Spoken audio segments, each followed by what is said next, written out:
and welcome to Deconstructing Christianity with Coach Renz. And today we are going to be talking about, is Black Jesus or any other Jesus holding people back from deconstructing because of ethnicities, ethnosentricities, holding people back from their journey of deconstructing. This is going to be the conversation. We're going to get started right around the 5-minute mark. But just giving people some time. Just to give people time to get onto the show.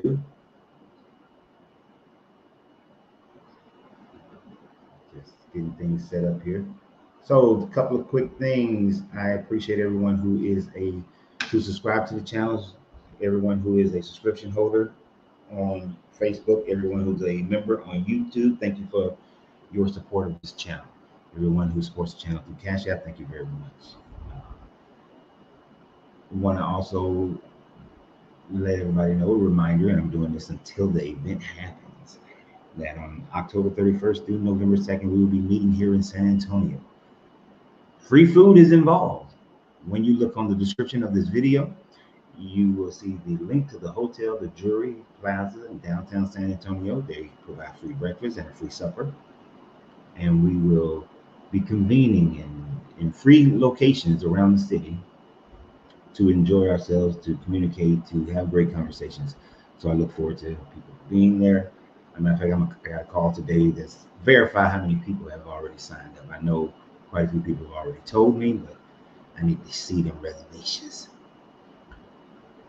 But I'm glad that everybody can be here.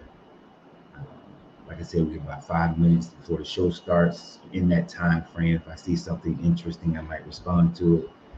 Only Chua. Christ saves.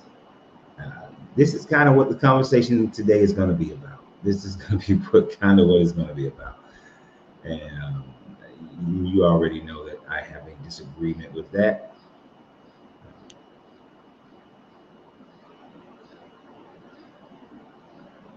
But I can try to join again if you like. It will have to be after I go through the first part of what I want to talk about, and then you can, unless you want to have a conversation about what I'm talking about in the midst of it. But first, I always give the conversation piece that I've taken the time to research, and then we can have other conversations after that. So if you're patient, then that would not be a problem. That would not be a problem. I can't remember. I know that was like Monday or something that you wanted to come on, but I can't remember what the subject matter was right offhand. But first, I got to go through the subject matter that we have today. So when we get the 5-minute mark, we'll get started on the subject matter at the 5-minute mark. And that's when I'll need to get this show on the road.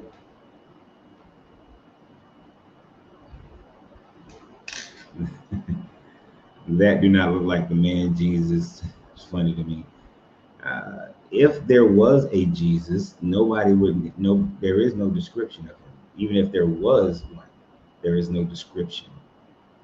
So we only have what people have created in their mind. Which I must say, I am very grateful for your work. Thank you very much. Knowing where you came from gave me the strength to deconstruct and live free. I am very happy for you, Kelly. Very happy for you. You are greatly appreciated. I know the struggle is real. The struggle is real. So we got about 40 seconds before we get started. So you know that means it's time to light the cigar. Get myself ready.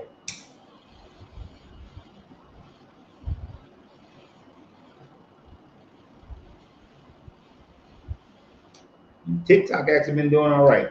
I had vowed to never do a live on TikTok again, but it's actually been doing okay this week.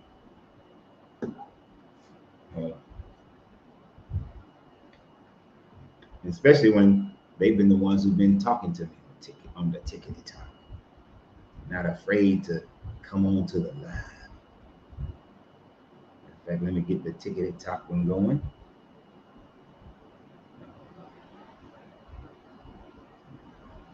while I be on the struggle bus with this thing.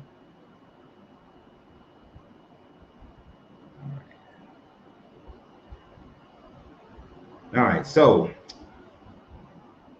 welcome one, welcome all to Deconstructing Christianity. I am your coach, Coach Renz, and today's conversation we're going to be talking about is Black Jesus keeping you Christian? And this is not just about Black Jesus. This is also about, and if you're on YouTube and Facebook, as we are streaming on YouTube, Facebook, and TikTok, on YouTube and Facebook, you can see the things that I put up on the screen. But this is also about if you were to go to India, especially in South India, you get South Indian Jesus. If you were to go to China, you will get Chinese Jesus. If you go to Nigeria, you're going to get Nigerian Black Jesus. And if you go to Japan, you're going to get Japanese Jesus. So no matter where you go in the world, this infiltration of Jesus, people have created this Jesus character to look the way that they perceive him. And that's normal. That is a normal thing, because all over the world, before people were able to get on the highways and the roadways and start trading, and the world became a smaller place, in almost every country you went to, every land you went to, the God of those people looked like those people.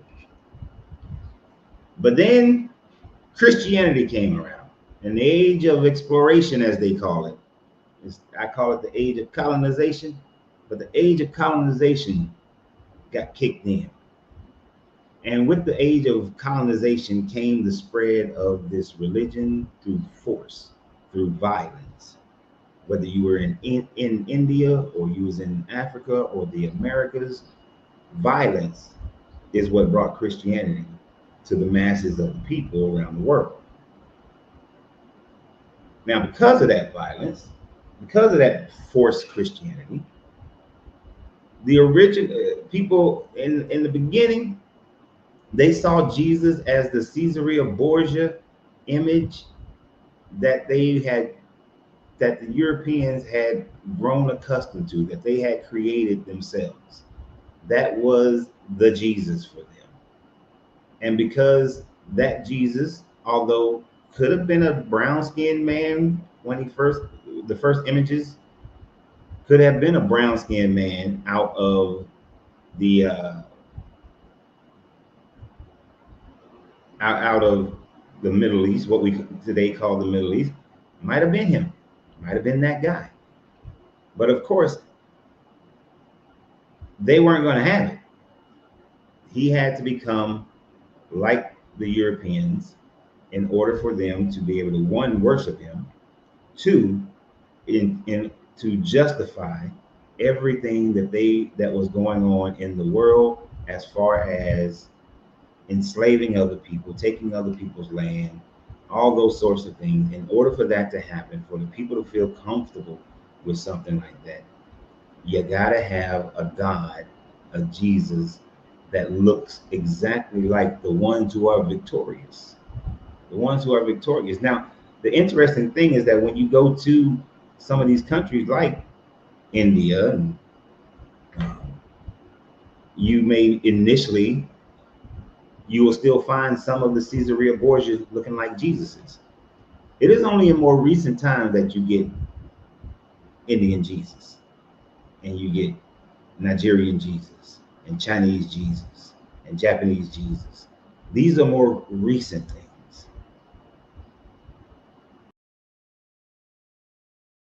Recent things have come about is because people have been trying to deconstruct from the Bible. Well, let me rephrase. The first reason is that people who are worshiping and maintaining this worship started realizing that their God should look like them.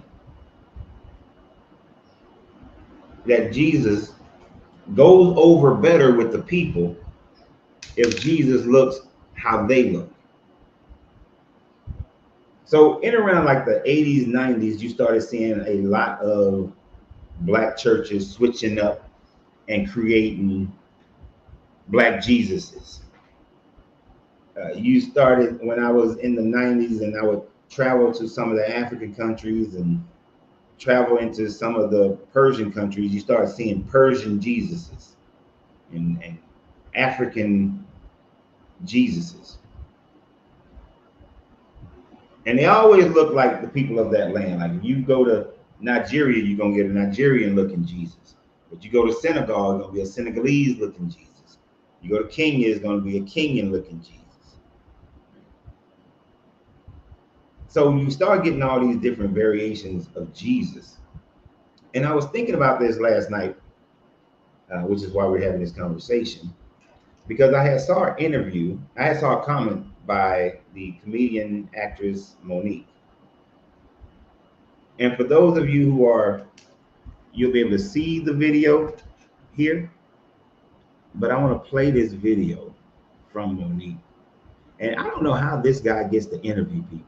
It drives me batty that this one particular guy, he sounds like I don't know. I ain't gonna talk bad about the man, but I don't see how he gets to interview people.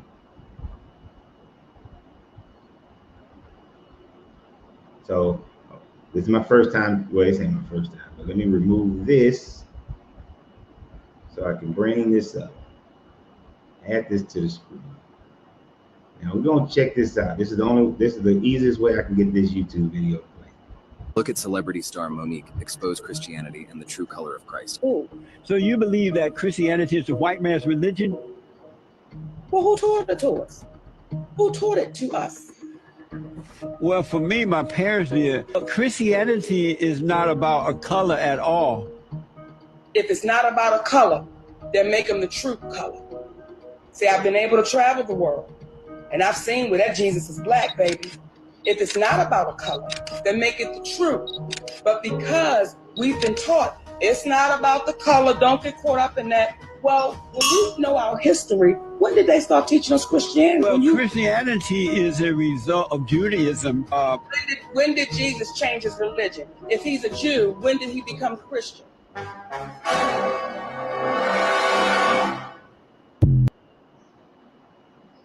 All right. I don't know if you guys have seen that before. I don't know how that guy gets the interview. He says he's not a real person, that's a mask. So that gentleman, he gets to interview a whole bunch of people, often, quite often. And I just don't understand the appeal, personally. That's all. It's not a jealousy thing. I just don't understand the appeal. But maybe he appeals to certain groups, certain people, and it works. I don't know. He got some type of charisma that I don't understand. But anyway, so Monique was having that conversation with this man. And Monique has expressed her issues with the church. She has expressed that she's a universalist. So she doesn't subscribe to Christianity. And yes, if you travel the world, you will see depictions of Jesus being black in a lot of countries, some European countries, some Middle Eastern countries, African countries, Russia. You can find images of a black Jesus. Now, to me, and to those who are deconstructing or have deconstructed, that don't mean anything. That's who cares. Jesus can be any color he wants to be because he's a literary character. We know that he is not a real person, right? So with the Jesus character not being a real person, when you deconstruct, you don't care. But there is a trap that comes with with Christianity, and that trap is the ethnocentric movement of making Jesus the color that you are, making him look more like you. When this happens, and we see it happening in many different factions that I've discussed before, when it's happening, it literally is keeping a person trapped, keeping you trapped in the mindset. I often ridicule the "we were already here in America" people, not because they so hell bent on spreading their doctrine, but mainly because they're not doing anything with that doctrine. When you go get some land, like, so I'll be traveling with my brother from San Antonio to Spokane, Washington, next at the end of this month. On this motorcycle ride, we're gonna ride through the Chickasaw Nation. We're gonna ride through the Crow Nation. We're gonna ride close to the Choctaws and a few other of these Native American nations. They got land. They got a country in a country. So when you claim that you're from here, you're indigenous, where's your land? Where's your casino? You understand what I'm saying? So when I look at the Black Jesus, where's your claim? What is this claim of the Black Jesus? How does that change any of the messagings within the story? How does that make you better? How does that make the Bible any better? The same reason that you are questioning the Bible, Jesus being black ain't got nothing to do with the fact that he called that woman a dog, as we discussed yesterday. It ain't got nothing to do that he didn't put an end to slavery. It has nothing to do with any of those things. So what is the point of Jesus being black? And yes, there was a time frame when I was in going through my deconstruction. I was Ungawa Black Power all the way. You know, I had the red, the black, the green, and everything. I was rolling, and I was very much. Revelation said that his skin was burnt like copper. The people in the middle in that time frame, they would have been most likely. They would have been people. They would at least been brown. Yeah, I know there was infusions of Greeks and infusions of Rome, and there was a bunch of mixing for centuries just because of trade routes. I understood all that, but the Jewish people would have kept themselves separate from all of that because they were told in the Old Testament that you're not to commingle, that marrying somebody outside of your group is wrong, even though they married outside their group a whole bunch of time. I mean, hell, Jezebel was married to the Israelite king. They married outside their groups constantly. Jesus is not even, if his bloodline was of Joseph, Jesus ain't even pure. He got Moabite in him. He got Moabite. He got some Canaanite in him. He got a whole bunch of ites up in him. So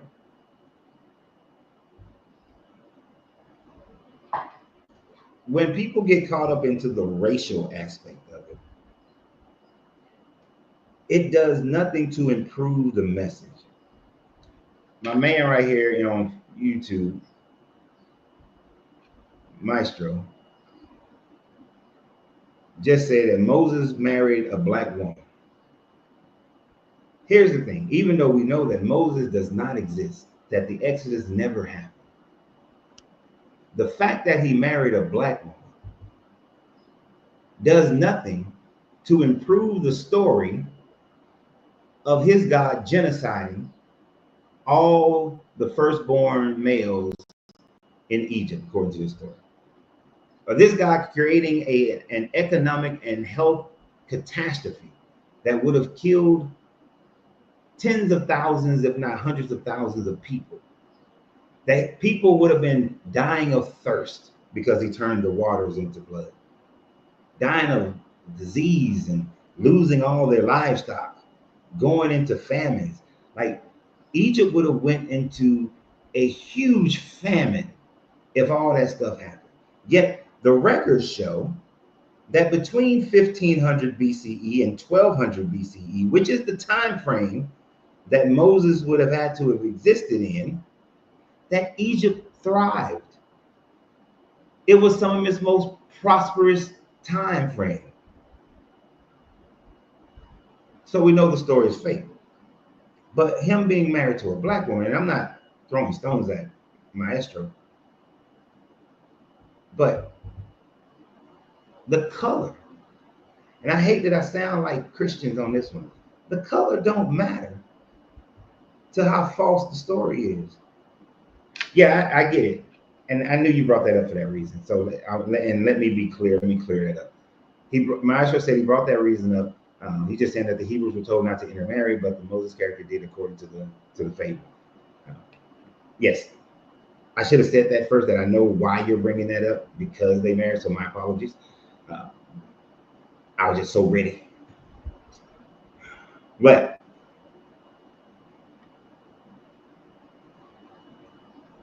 the problem with all of that is that it means nothing. It still keeps you enslaved. And I see so many people who have taken on this Middle Eastern religion that was then catapulted by Rome into Europe, forced the European into this religion, forced the North Africans into this religion, and the people of the Levant into this religion. And then the age of destructive colonization forced it on so many other people in the world. And yet we still hold on to it, knowing why and what. And this ethnocentricity is helping to keep us that way. When the flood came, it destroyed the majority of vegetation. What's the point?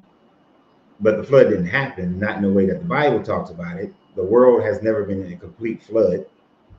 But what do you mean by that? I mean, what's the point? I don't understand the point that you're making. I mean, I understand that according to the narrative, it destroyed. Some say the flood didn't even happen. It was a pole shift or an invasion of another planet. It wasn't that. It wasn't that at all. The flood that people are telling stories about is the Younger Dryas flood, which the oceans reclaimed 400 feet of land. And people saw it as a worldwide flood, but it was not a worldwide flood, because people had a small identity, small recognition of their world. They didn't understand how large the world was. But there's never been a time that the whole world has been flooded. There's not enough water in, on, or under the planet to flood the planet.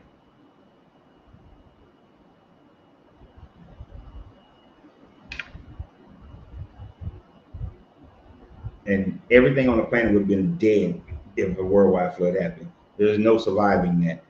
Why does the Bible God take such roundabouts and indirect measures to achieve his plan? Why does the God that used to only have to speak the word have to put so much effort into the things he wants?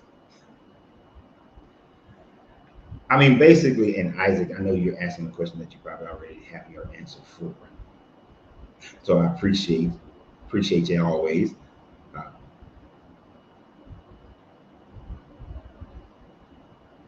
But this guy, sorry, I was checking what somebody wrote something on TikTok.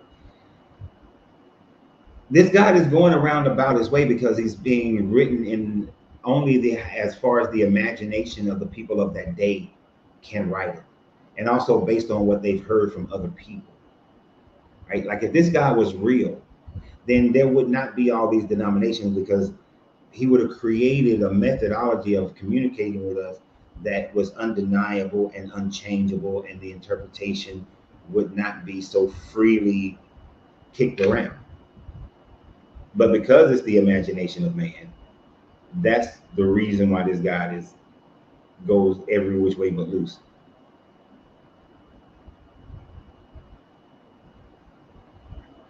But you're right. If this guy truly wanted everybody to know that he existed, it wouldn't have been, oh, let me show up in this small little Middle Eastern area with this small little powerless group.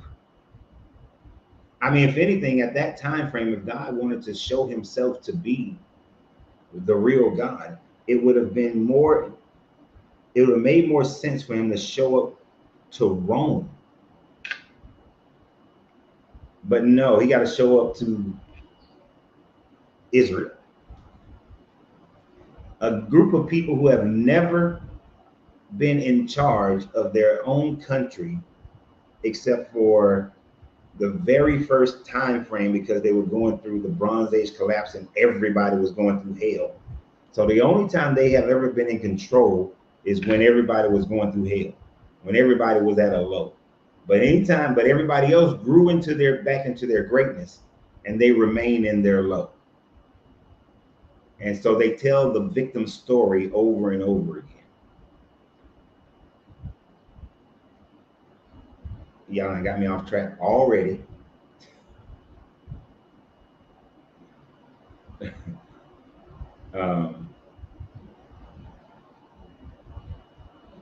What was the first description of Jesus' time period?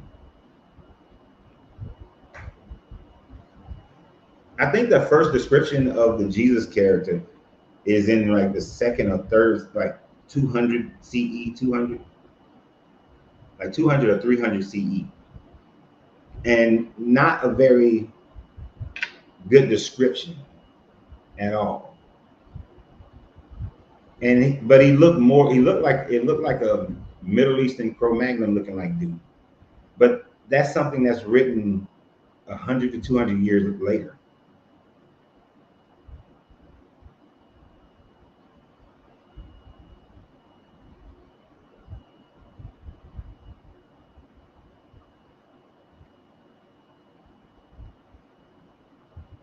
What do you think about the real? Y'all just don't. I guess y'all don't want to talk about what I want to talk about. What do you think about the real truth about the Tower of Babel? Some researchers say that the Draconians changed the language, but they blame it on God. Well, the real truth of the Tower of Babel is that it is a tower that was built for the worship of Marduk by the Babylonians. It ain't got nothing to do with Draconians or anybody of that nature. It was built by them, and then when the Israelites came into captivity and they saw the tower and saw it being unfinished, they decided that they would write a story, and this propaganda. The biblical version of the story is just a propaganda story.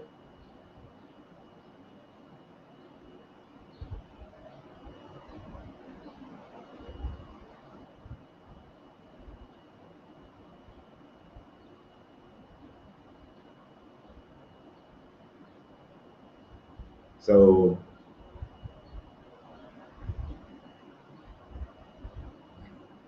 say Israel is the only country in the world that has a 3,000-year history. It was found in 1948. And if you think about it, the only evidence that Israel being an independent country, and that's northern Israel and southern Israel, only appears around 800 BCE and lasts only till about 722 BCE. So in the 800s, now let me not say, around in the 800s. So for about 100 to 200 years, did they have a history of a country, of independence. Any other time, they have always been a conquered nation until they stole that land that they got right now.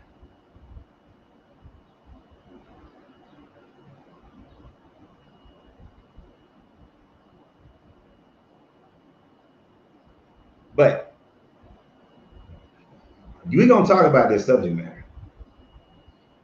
But it is incredibly interesting to me that Black people will stand 10 toes down on the fact that Jesus would have been Black. That they will make it seem like it is justified. And one of the biggest excuses that they give right after that is the fact that they will say that it was an African religion. That then the Romans took their African religion and they made it into this white man's religion. There were those who would then try to scream that Christianity was in Africa before it was ever in Europe, which is a bold-faced lie. Christianity entered both Africa and Europe relatively at the same time. It entered, and when they say Africa, they like to say Africa. It came to Africa.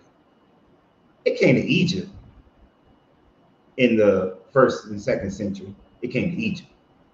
Yes, Egypt is part of Africa, the continent of Africa. And even the Middle East is part of the African continental shelf.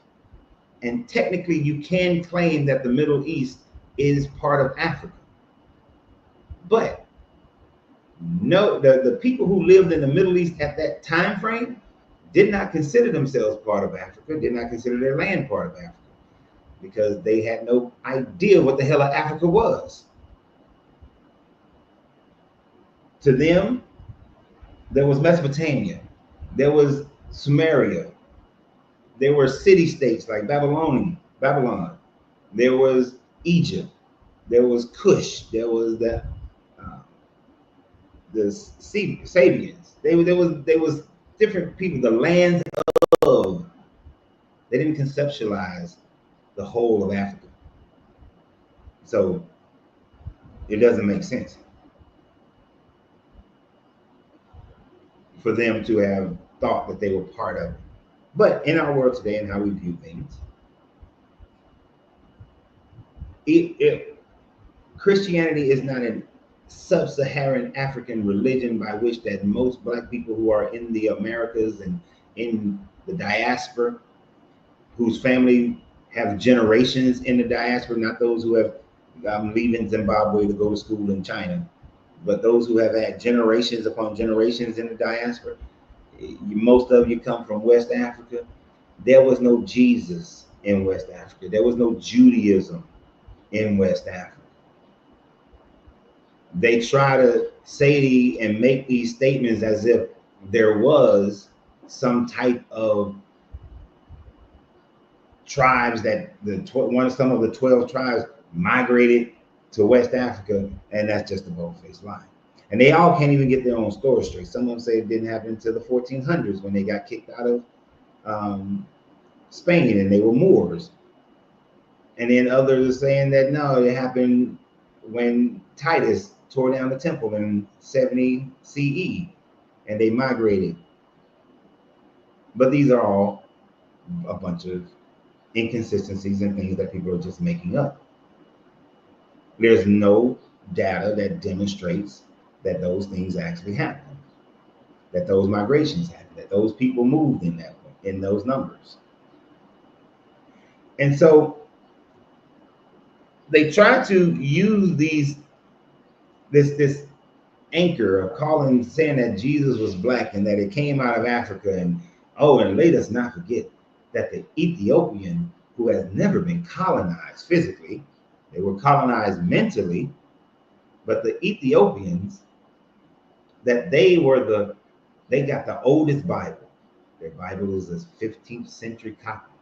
The Septuagint, the Dead Sea Scrolls, the Valentinus, they're all older than the Ethiopian Bible, by which they did not become Christian until 330 CE, when they were forced by their own king, Izana, to convert, because he got converted by Frumentius.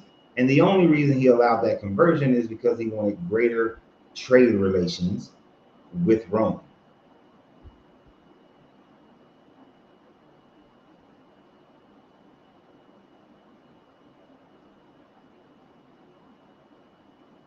So they hold on to it, and because they are still mentally enslaved into the belief of this Bible, and they can't let it go.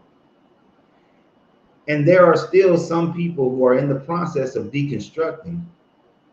And when you're deconstructing, one of the things that I constantly talk about is the fact that race cannot exist in your mind as a real thing. Race only exists as something that we have to deal with on Earth because of the lower vibrational thoughts of other people, right? I know that race don't exist, but if I get pulled over by a police officer, in those moments, in my mind, race has to exist, and I have to be mindful of how things are progressing in that interaction. I know that when these politicians make laws, that even though race don't exist, I know that when they're making these laws, I have to contemplate it in the sense that, oh, it very well does exist.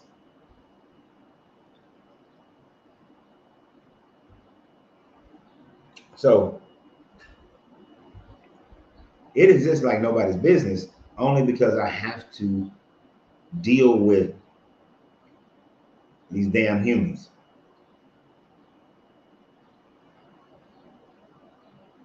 But when you recognize that race don't exist, and the fact that Jesus might have been, that Jesus was probably, if he actually existed, or the characters that he's based off of were probably some type of brown-skinned people. And in thought of it, they would have been kind of like,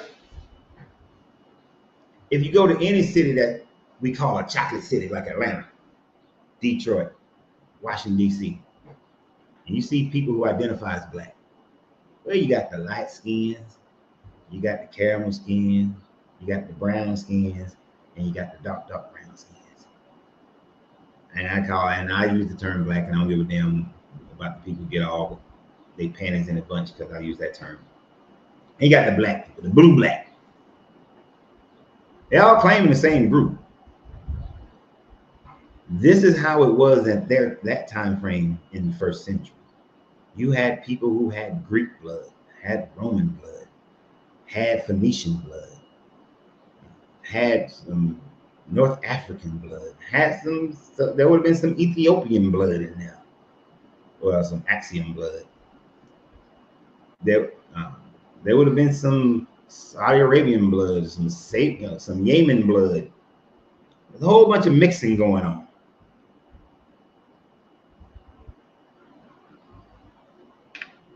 So you'd have people who claim to be in the same group, who claim the same ethnicity, but there would have been multiple shades. So there's no telling what this Jesus character could look like. The people that they is based off of. There's the Jesus who is the brother of James that Josephus talks about, who was one of the Pharisees, was a priest in the holiest of holies. He might have been a light-skinned brother. Couldn't be. Could look like Puerto Rican, for all we know. I was in the Marine Corps with a dude named Ness. His Puerto Rican family. Ness looks like a straight-up white man. His youngest brother was darker than me with an afro. His sister looked straight up like she was from Mexico. And this is because his dad was half black and half Mexican. His mother was white and white and had some Puerto Rican. And you know, Puerto Rican be all twisted up in the game. So their three kids all look distinctively different. So it doesn't take generations for there to be differences. They all look different based on the mixing that had going on. And if you look at Ness's daddy, his daddy looked like a 1970s Afro Jimi Hendrix looking joker. And his mama looked like she's just straight white.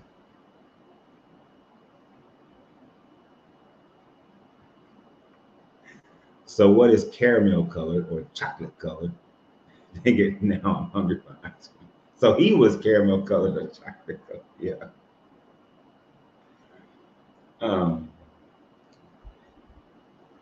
So the thing about it is, we have no idea what this Jesus character looked like, what James looked like, what Joseph, Mary, what the apostles looked like.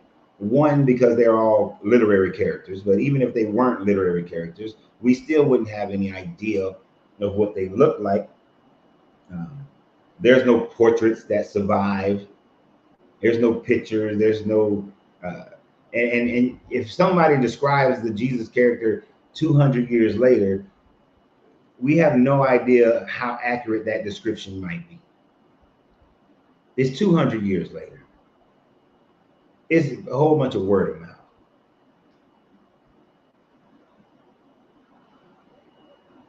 So we don't know. And we would never know. But what we do know is that the Bible is an atrocious book with an atrocious religion. We know that these characters should not be worshipped. So the question is that, and maybe you guys have the answer, why would somebody try to hold on to this religion when they know the atrocities of it? They know the absolutely immoral teachings of it. Are they really holding on to it because they want to make him black? Or are they making him black so that they can hold on to it because they are afraid of what they would lose? Afraid of losing the family, afraid of losing the connections, afraid of being a loner, afraid of hell. We know that afraid of hell is a big deal. Being afraid of hell and going to hell. Is that the reason why that they still hold on to it, but they try to make it make a little sense to them? So they want to make him black. They want to make him Chinese and Indian and Japanese and South Pacific. I ran out of time, but I was looking for a South Pacific Jesus. But that indoctrination, that indoctrination is strong, and the Shroud of Turin is fake. It's I think 14th century, 15th century forgery.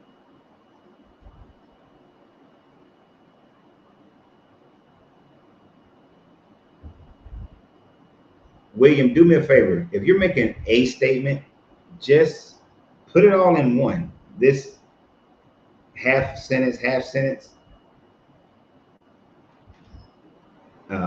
Yeah, that doesn't work for me. I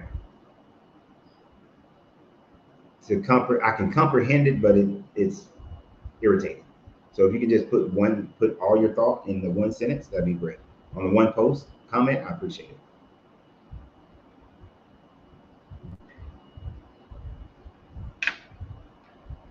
But yes, over time, the way that this Jesus looked, it changed to fit the majority of the people who were in worship him, and this was done as a method of control. I got to make your God look like you so that I can control you better.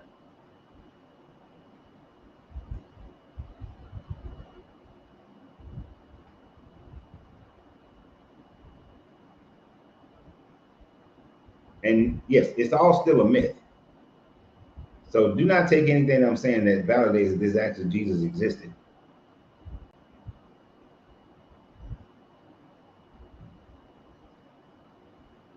And you know, an interesting thing that you're saying about the South, that here in the South is just scared of everybody, and they don't do study, and they don't read the book.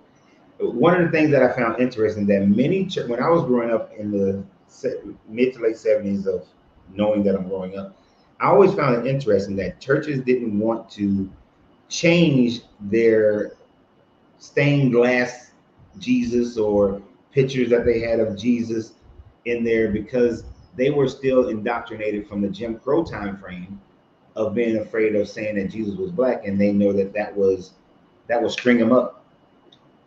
That you get strung up for that.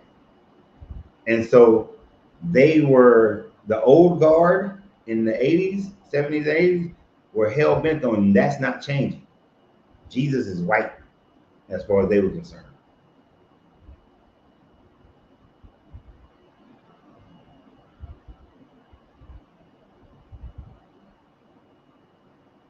No, we've been in San Antonio for 8 months now. We went to North Carolina before we left Georgia, went to North Carolina for 6-8 months, and then we came here.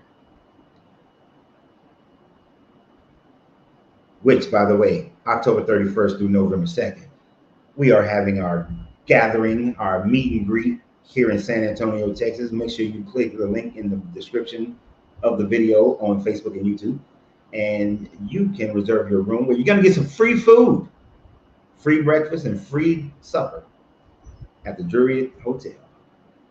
There are no additional paid for events. We are just going to have meetups the whole time that we're here. So sign up today. Thanks for the leeway in there, Saran. The lead.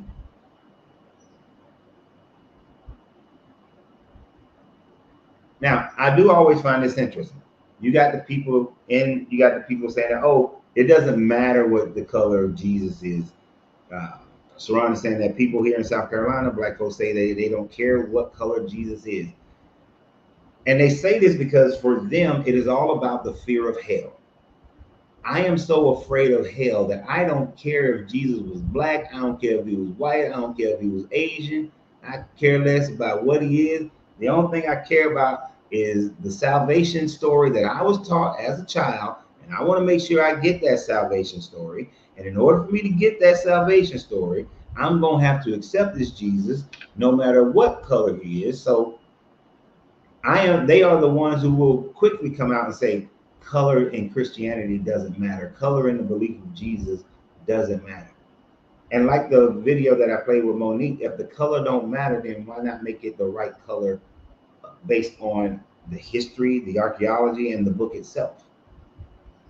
If color don't matter,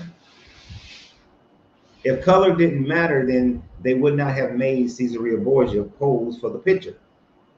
Well, he probably didn't make me, probably volunteered.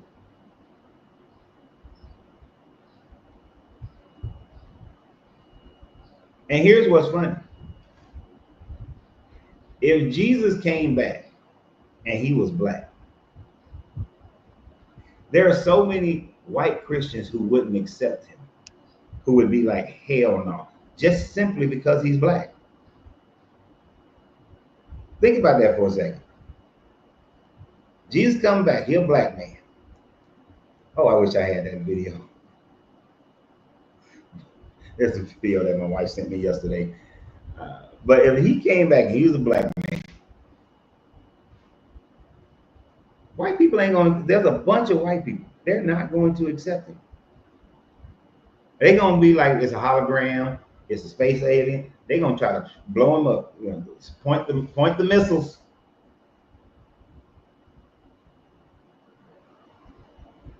But here's what's funny.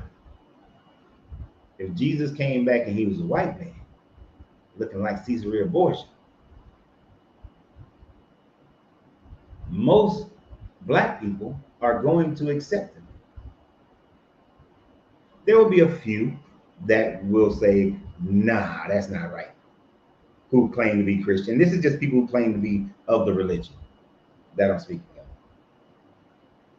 But I would wager everything that I own and things that I don't even own, that more black people will be accepting of a white Jesus coming down from the sky than white people would be accepting of a black Jesus coming down from the sky.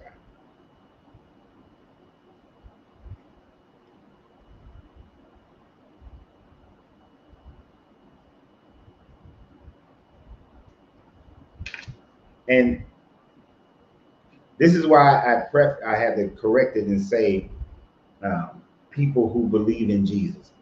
Because one of the largest groups of people who are deconstructing from the Bible is white people. Of all ages. But they are deconstructing like a champ when it's been in their favor.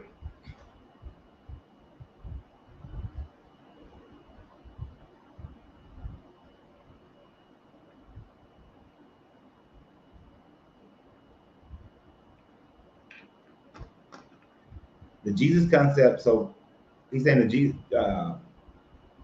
chaos. I'm gonna call you chaos. Is saying that the Jesus concept is definitely white, but the original Christ consciousness is a black myth. Please explain, sir. Because the Christ, which is a Greek word that comes from the understanding of anointed one, Messiah, from the Jewish people, the Hebrews. What does that have to do, that a black myth? Because the people down in the Yoruba people weren't talking about no Christ consciousness. The Igbo wasn't talking about Christ consciousness. Molly's, Dogans wasn't talking about no Christ consciousness. So I need you to explain that one to me. How is black people, that's a black myth, and the Christ consciousness was black.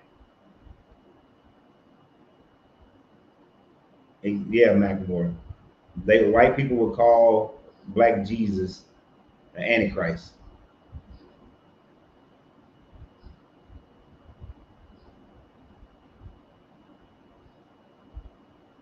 Jesus is a bogus hero. So you're basing it on the Egyptian Kemetic story of Heru. But there are elements of Heru that do seep into the way of the Jesus character. Because of the time frame, it would be more of a Serapis character that goes into the Jesus character more so than Heru. And we know that Serapis is a combination of Ra, Apophis, and one other god I can't think of right now. But the concept of a Messiah and an anointed one was the Jewish people, the Israelites had that idea before the Greeks conquered, before they were conquered by the Greeks. This idea was thoroughly embedded during the time frame of the Babylonian captivity, but also appeared during the time frame of the Assyrian captivity. So they have been looking for an anointed Messiah who will be a warrior long before that. Now, that's just what the word Messiah and Christ, anointed person, means. Right? As far as a consciousness, they didn't have that concept. The Kemetic people didn't develop that concept either. The concept of a connected consciousness is something that really started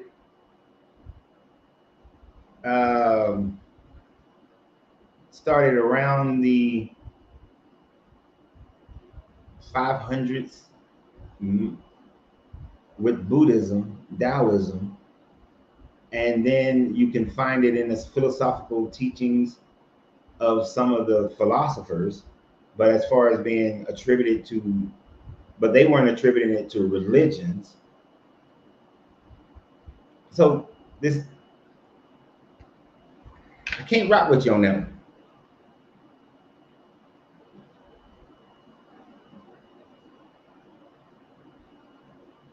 There was no ideas of that. They believe they went.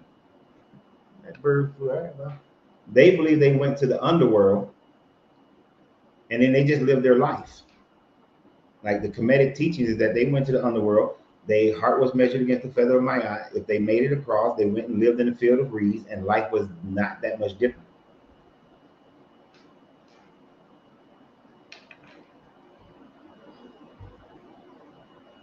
I think this bird was trying to fly into my window until the cigar smoke hit him. So that's why I was distracted for a second.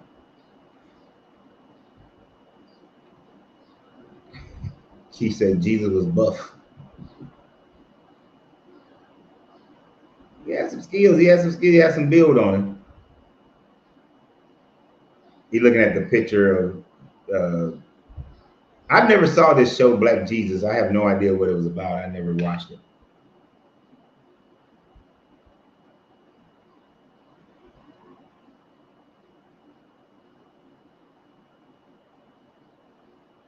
And yet the Judeans were conquered by the Greek, and they spoke Greek. And then the Romans idolized the Greek, and so they found that, oh, if you speak Greek, you're better than everybody else.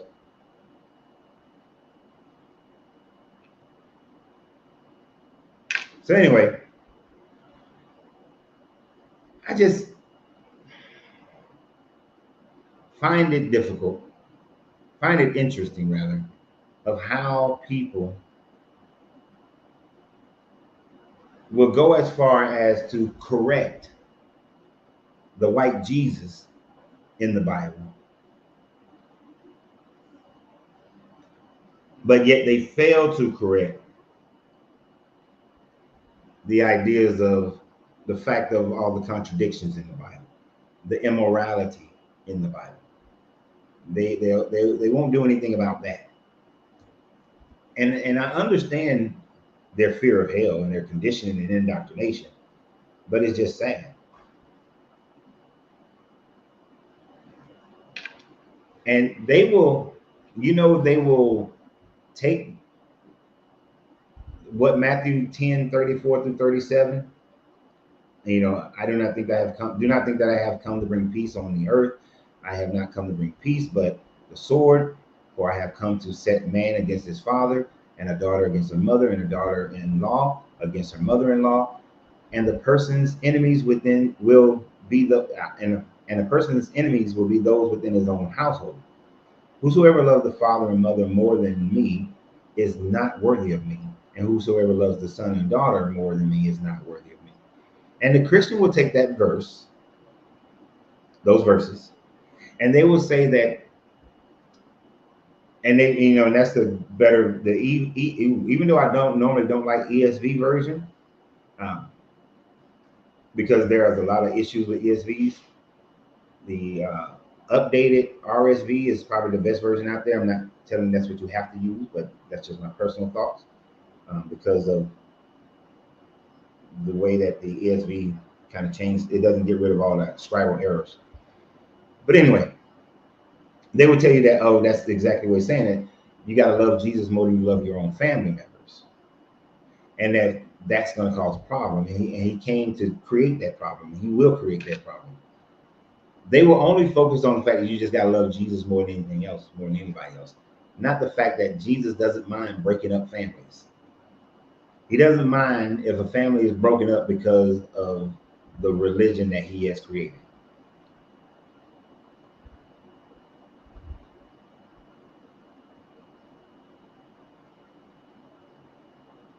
And I always find it interesting that he says these things,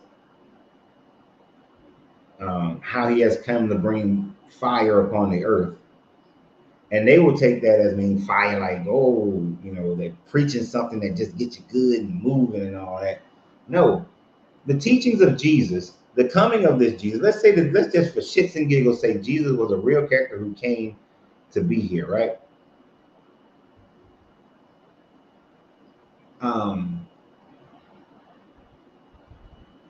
This Jesus character has created more death on this planet in the last 2,000 years than the Old Testament God. More war and destruction and lynchings and murders and genociding of people, taking of lands. And more of that stuff has happened under Jesus's watch than what happened under Yahweh's watch. You ever think about that?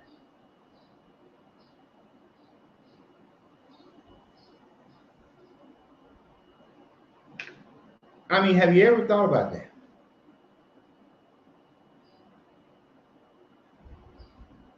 That the Jesus under Jesus' watch, let's say Yahweh was on duty, then Jesus came, he clocked in, and Yahweh went home for the night.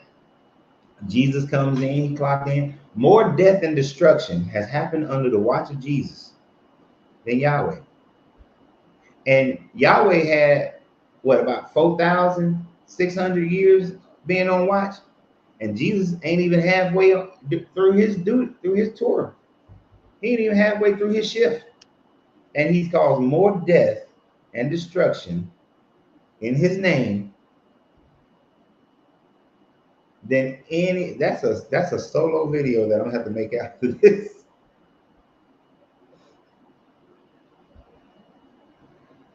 Whether we're talking about, I mean, even if you estimated that there were, say, 10, 15 million people on the planet during this so-called flood happening. And then when you think about the numbers of people in villages and towns, and then so when they go and genocide a town, oh, we killed 20,000 people here, 5,000 there, all these different numbers. under Christianity, King Leopold killed, what is it, 10 million or 30 million? It's one of those two numbers. I can't remember if it's 10 million or 30 million, but it's up there. That's just one dude in one country. The genociding of the indigenous people in America for manifest destiny. Come on. How many millions died in the transatlantic slave trade? How many millions died because the little short beard man, short little mustache man, thought that he was doing God's work by getting rid of the people, the Hebrew people?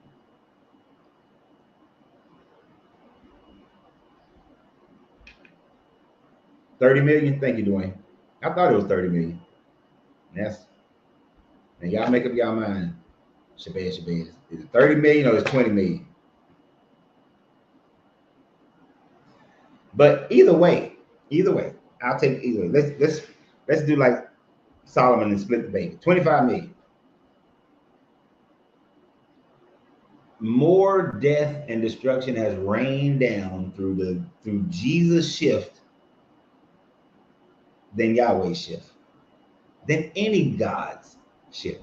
Zeus didn't kill that many people. He might have had sex with everybody's wife, but he didn't kill that many people.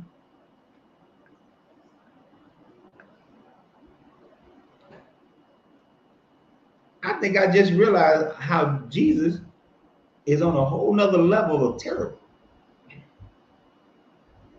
You know, I don't think about Jesus that much. Only just for, helping people deconstruct. But he is on a whole nother level of terrible.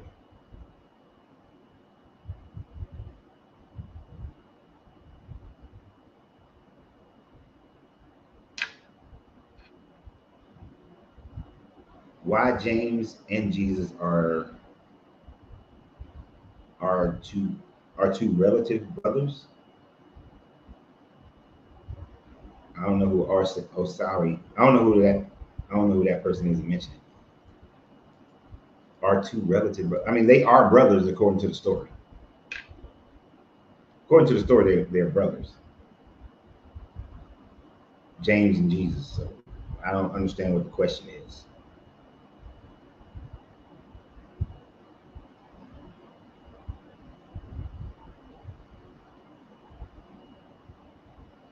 But yes, Jesus don't care about y'all. Right? He don't. Jesus don't care about y'all. See if I can get my restriction on. See if I can keep him getting restricted on TikTok.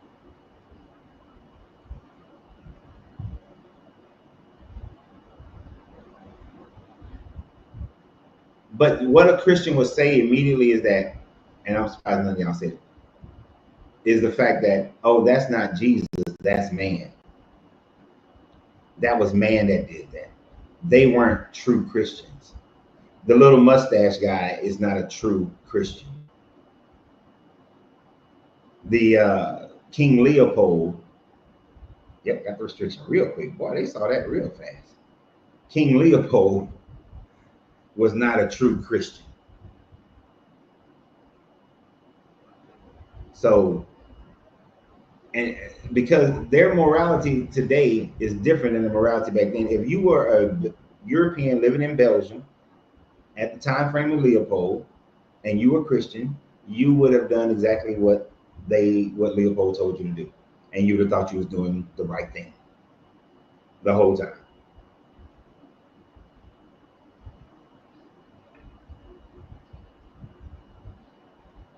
You'd have done exactly what you were told to do. We are all products to a certain degree of our environment. So to modernize what's a Christian, what's not a Christian, back then to those people, they were Christian. And they were acting under the rule, under the guise of they are doing God's work. All them little dark people down there in Africa worshiping the devil. We gotta go down there and cleanse them of it. Just like Pope Nicholas V said, we got to go down there and cleanse them of their devil worship. And by the way, let's enslave them as well. because they're not real humans. But we can enslave them because they're from a different tribe.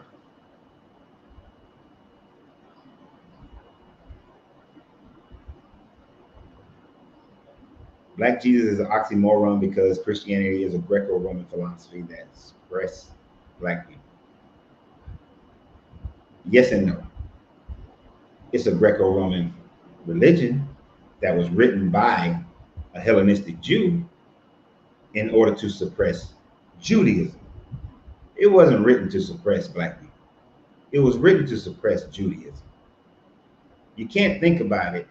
When you think about the origins of it happens in the 1st century. It was because Rome needed to shut down all the Jewish revolts. Vespasian commissioned Josephus, and I believe he commissioned, I'm saying he commissioned Josephus. Josephus would have been the most likely candidate to create this, since he was a priest, to shut down the Jewish story, to change the Jewish religion, to give them a Messiah that had already come. And the Messiah said, the temple is inside you, that you are to turn the other cheek, give up to Rome what is wrong, pay your damn taxes, that sort of thing. So it is a Greco-Roman philosophy mixed in with, it's really a Hellenistic Jewish philosophy to create a new religion. But it wasn't to oppress black people. It was to shut down Judaism.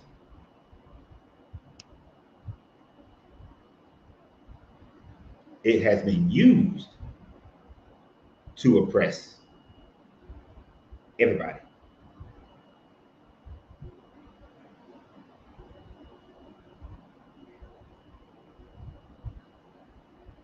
I just said that Jesus is way worse. At least Yahweh only kills you.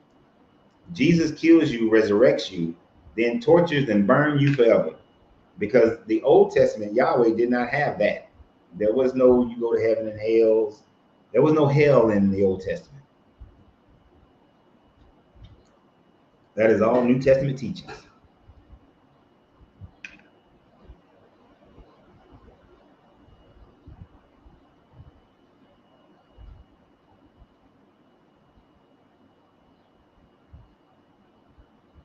Right, but man does it in his name, and man is made in his image.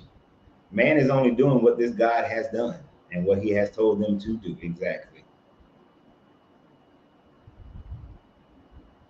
We do agree here.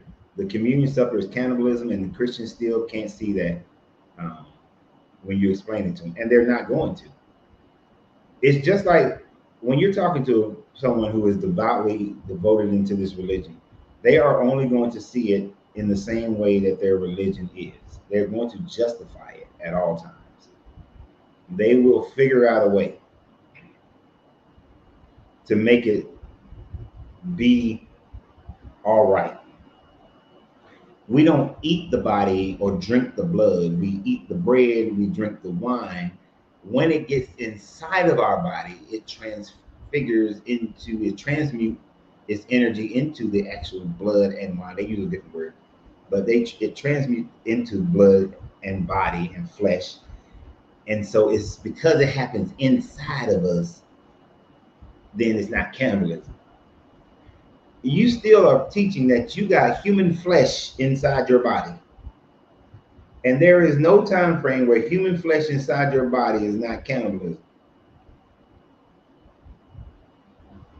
And the man literally said, this is my body, now eat. To me, the Eucharist, so you know how I'll say you know how okay, so you know how in the movies, because unless you've been to POW school, you wouldn't understand it. It wouldn't have made sense to you. But you know how in the movies, they make it where somebody is being held by some leader and they are trying to get some information out to fool the people, but then they encode something in there to let people know there's something different.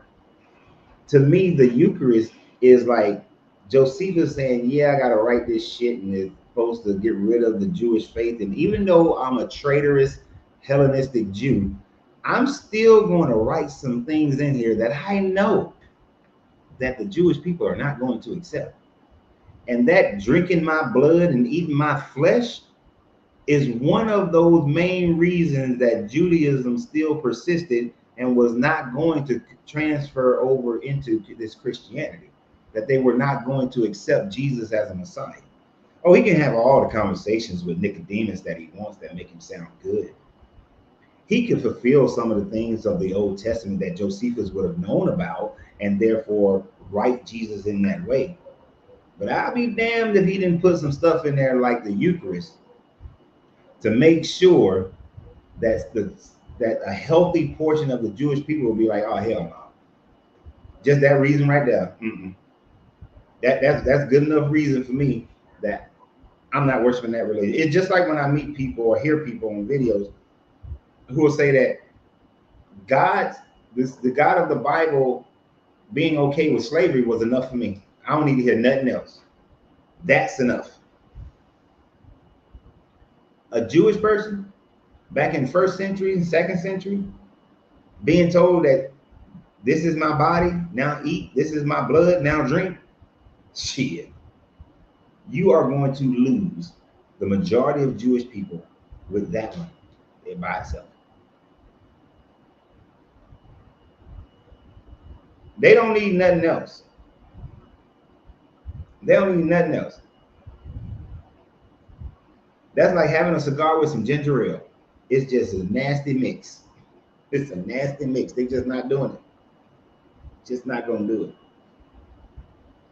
If you're a cigar smoker and you ever had a cigar with some ginger ale, you'll understand my point, especially cheap ginger ale, not Canada Dry. Canada Dry sometimes work.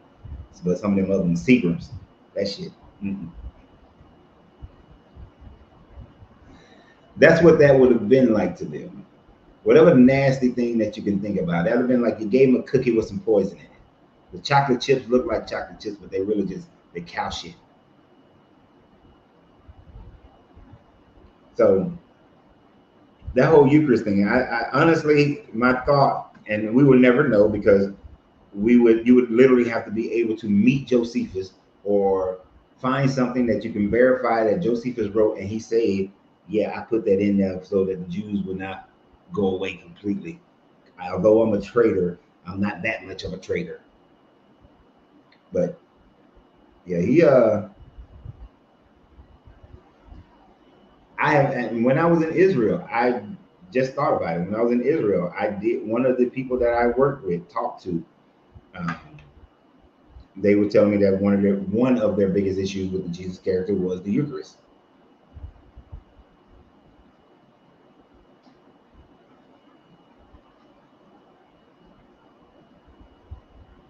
China Expo is saying, I am, biology explains this. Biology explains what? The Eucharist? Biology, you gotta be more, I need to hear more. I'm not quite sure I know what you're talking about with that. Unless you're talking about the picture of the black Jesus. Oh, Jesus wasn't black?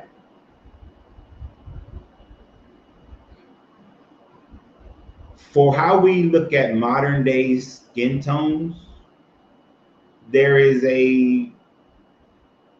well, when I say black, you're saying he was brown. Okay, I'm brown as far as my actual color. But because we have this made up thing called race, in America, I'm a black man. And race is an interesting thing. Go to an Indian community. Them mugs be from a little creamy color all the way down to way darker than me. They ain't black. Them jokers will either claim brown or they'll claim Asian. Most of them will claim Asian. It's only some of the ones that are Gen Zers and on down who say brown. And those are really the ones that's been more westernized. But they claim Asian. So titles of identification can only go as far as the people you're talking to. And yes, it threw me off the first time I learned that people in India are considered Asian, because I'm looking at the first time I heard it, the dude I was talking to, I'm looking at him, and he was one of them South Asian, he was one of them South Indians. And if you listen to him, they'll call people from South India. They don't say, "Oh, he's South Indian." They'll call him South Asian. They're motherfucking dog, but they Asian.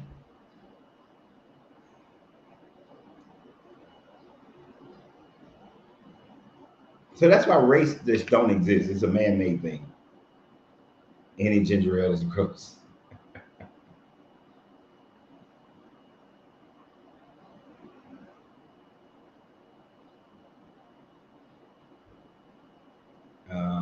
But yeah, there is only one race, and that is the human race. There is no other race outside of that, as far as on this planet, that we know of. Yes, it's just human. Some people got we just all got different levels of melanin. I think only the albino doesn't have melanin, but everybody got some melanin. Even the little palest redhead got some melanin in their body somewhere.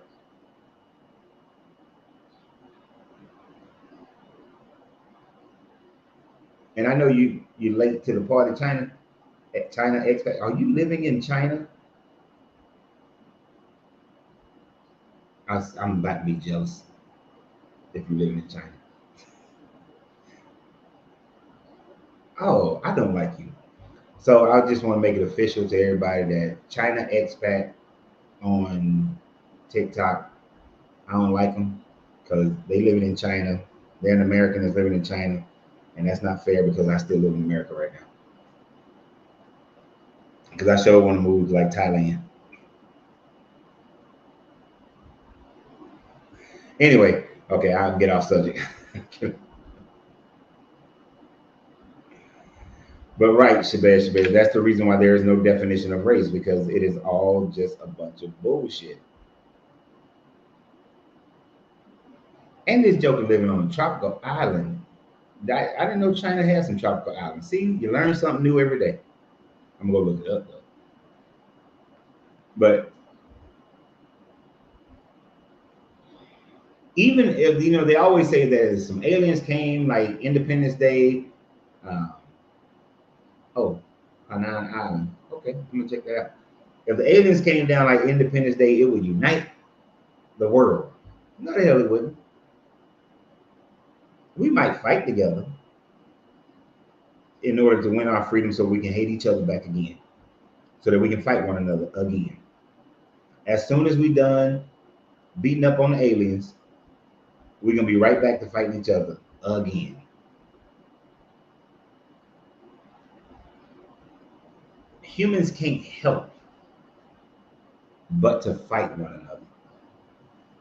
This is why race was created. Race was created for two reasons. First reason was so that the Portuguese and the Spanish would stop fighting each other and help Pope Nicholas fight the Ottoman Empire.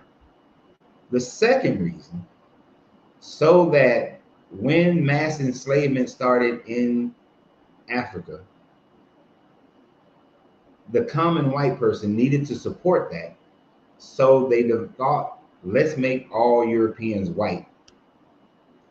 That way we can justify through the Bible of saying that since all Europeans are white, we are of one tribe, and it is from the foreigners that we get our slaves. And so that is the reason race was created. To fight war and for profit. Appreciate it, China expat, living in the tropical island of Henan, China. Money going further, living life fantastic. Got technologies that we wish we had.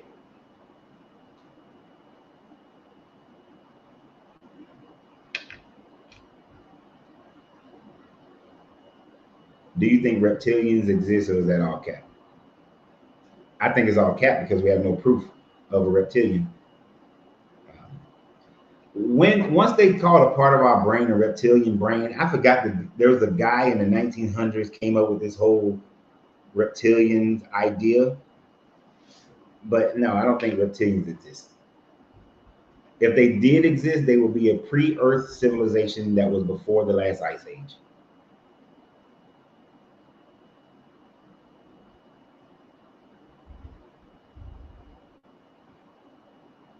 Oh, I thought you were talking about something else. Ginger beer is awesome. Only when you're making a Moscow Mule.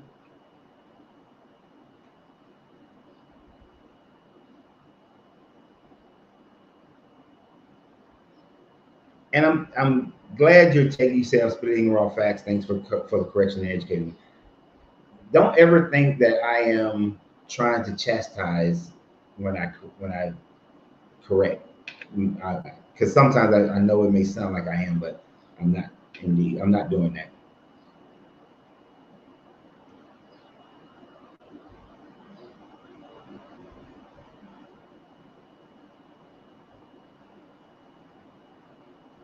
Wasn't Ptolemy Soter the first European pharaoh? The one who started the eating flesh and drinking blood. I don't know about the eating flesh and drinking blood thing, but I do know, yeah, Ptolemy Soter was the first European pharaoh. That is true. That is true.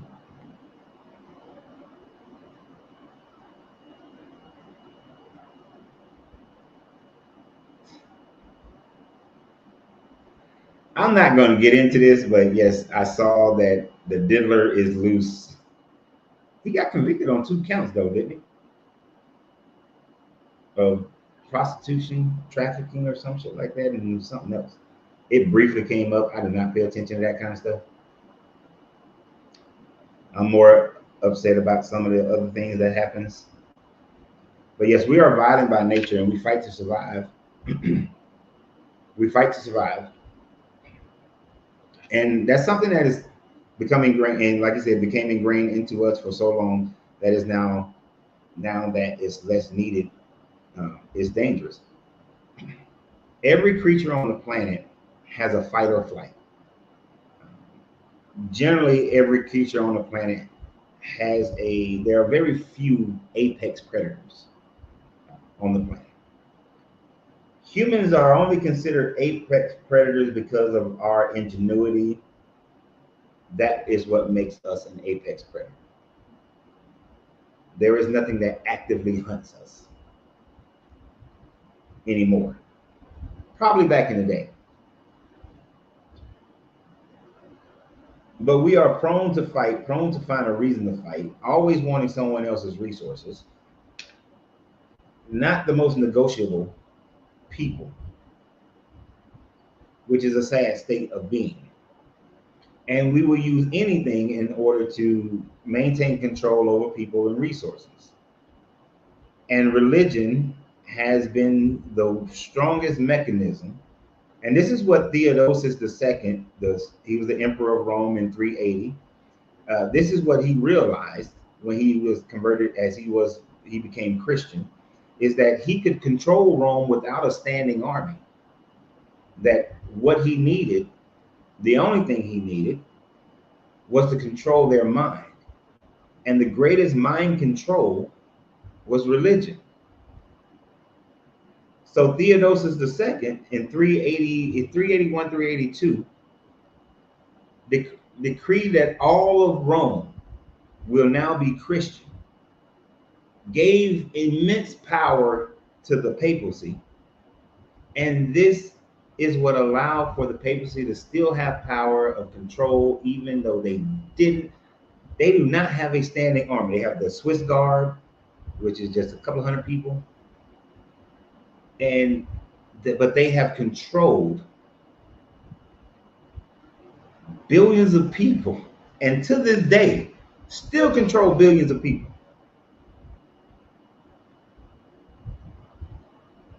Because you cannot claim Catholicism all you want. If you are Christian, the overwhelming majority of your belief is based on Catholic doctrine. Now, the initiator of it, like I said earlier, was a Hellenistic Jewish doctrine. But it has grown, once Rome really dug their teeth in, it is a Hellenistic Jewish Catholic doctrine. The fact that you got, so if someone who was Baptist said, no, we don't do it the Catholic, you take the Eucharist, you still say, this is my body, take and eat, this is my blood, take and drink. You just don't believe it turns into a real body. You just see it more symbolic. You may not have all you may not have a pope, but you got all the archbishops, you got your bishops, and you got your apostles, and you got your priests and your deacons and all that. The whole setup is still the setup of the Catholic Church.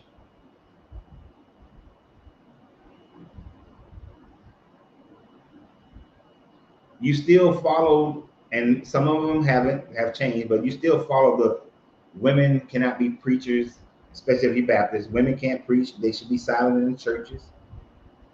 You still follow that doctrine that was created by them. You still believe in the virgin birth. You mistakenly call Jesus' birth the Immaculate Conception. You've transferred the Immaculate Conception from the birth of Mary to the birth of Jesus. But you still have that concept of the Immaculate. You're still Catholic.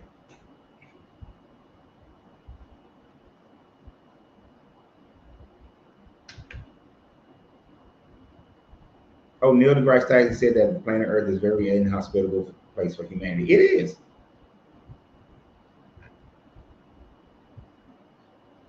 But this is my thought. And it's logical. Every plant and animal, everything of life on this planet is born in a place where it can survive the way that it is born. Meaning that a baby polar bear comes out already got some fatness on him, already got the wool.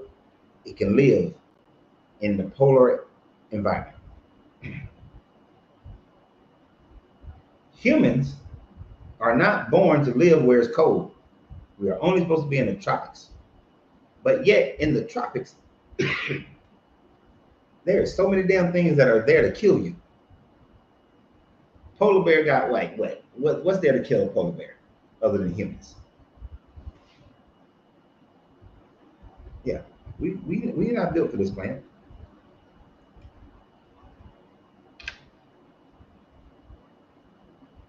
Something put us here. Evolution is the best bet thus far. Earth is too far away for another civilization to travel to. Unless you got a wormhole or you can fold space, Earth is way too damn far.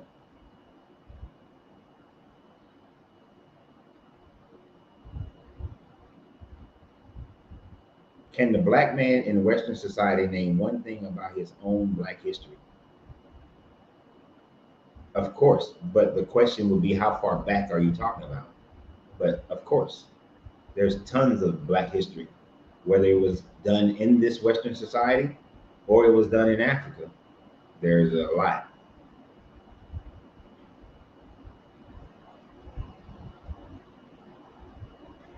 Yes, Isaac, I always found this interesting. And oh yeah, I forgot. I don't know if Mish is Yeshua still on here, but if you are, here's the link.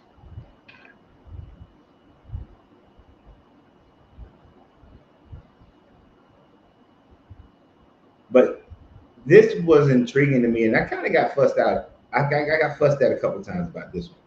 Isaac said that God said David was a man after his own heart, and David killed a man and stole his wife. So it wouldn't surprise me if Jesus helped did it. Boy, I knew I should have read this before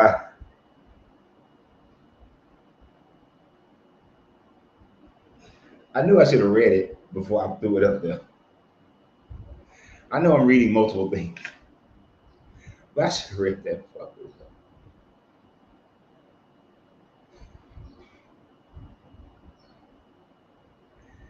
that Jesus helped Diddy.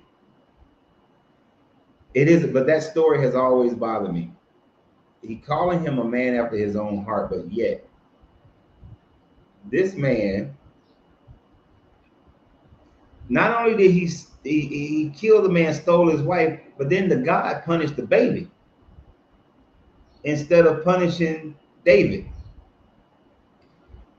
David was told to go get 50 penis skins, and he went out and got like what, like a couple of hundred penis skins? I mean, if you only need to kill 50 people, why you go out and kill 1,000 people? I think it's like 1,000 penis skins he went and got.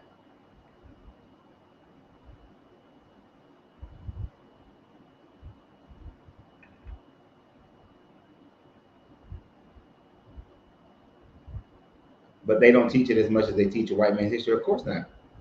If black people were in control of America, then black history would be taught more so than any white history. Whoever is in charge creates the history, teaches the history, tells what history is, determines what history is truth most of the time.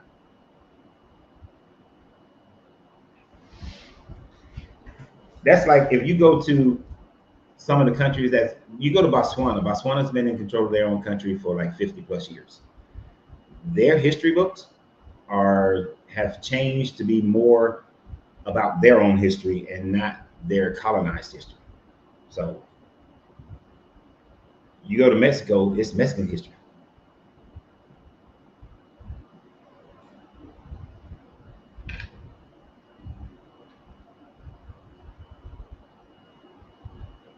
Ice cream, everybody loves ice cream, invented by a black man. Yes, indeed. And I love some ice cream. I love it. There's not one day on this earth could go by and I would not desire to have some ice cream. I mean, I get it, but I always want it.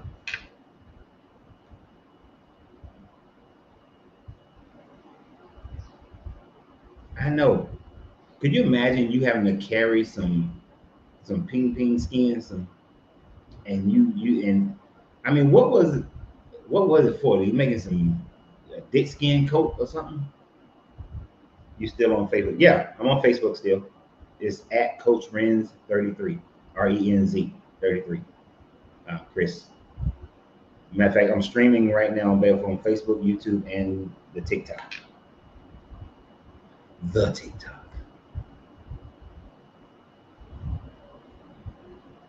Shabazz, what was the general location of the Garden of Eden, please? Give me 1 second, because I think I have a map for you. I should have a map for you. That'll make it a heck of a lot easier for me to explain where, if the Garden of Eden was a real place, where it would have been located. There's a specific map. And the Garden of Eden is really the Sumerian story.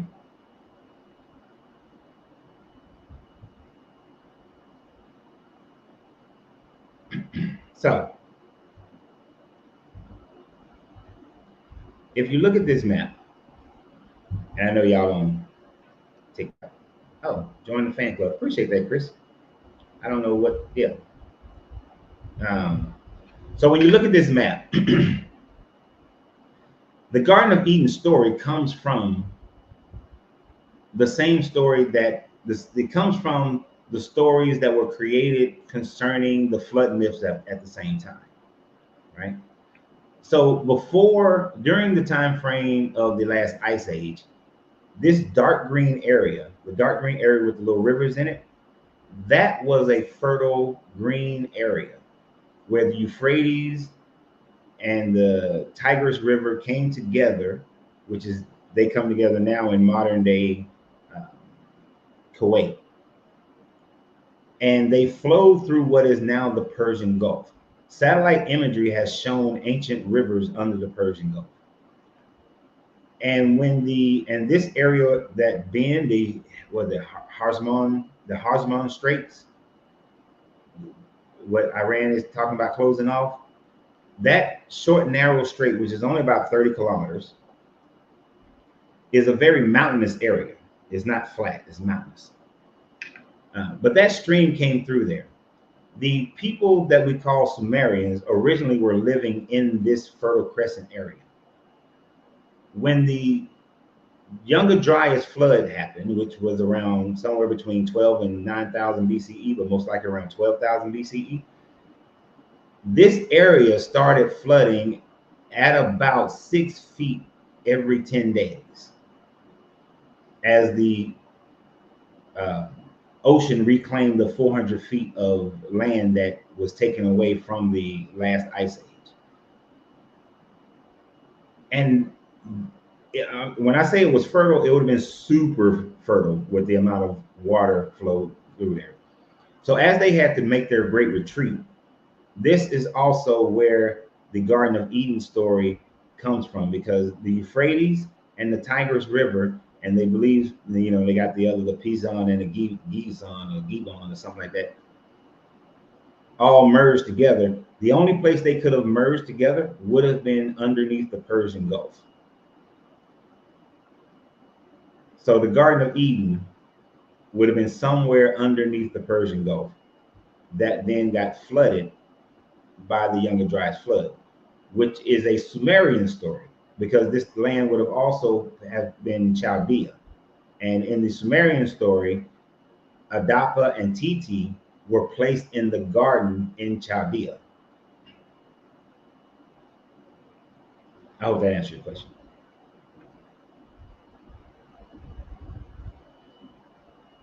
But it's a made-up story that's really talking about the loss of this super fertile land that was in between, that is now under the Persian Gulf.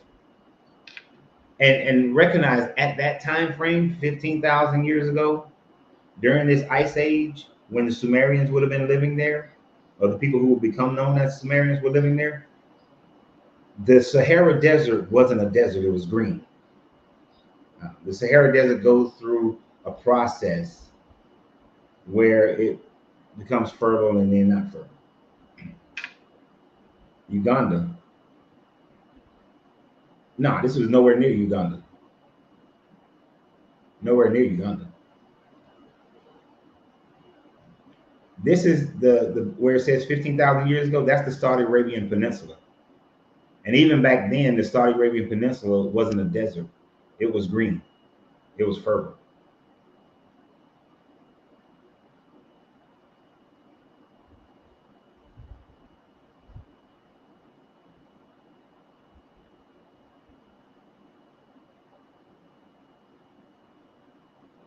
And I know people like to say Akibulam, but Akibulam was not known by everybody throughout Africa. There has never been a time where all of Africa, all the people throughout what we call Africa, called it Akibulam. That was more of a East African term, but not a South Saharan African, West African, Central African term.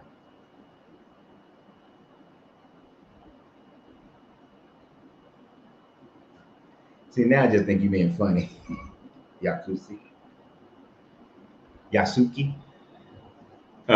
Prometheus ain't had nothing to do with nothing. Prometheus is just as made up as Jesus.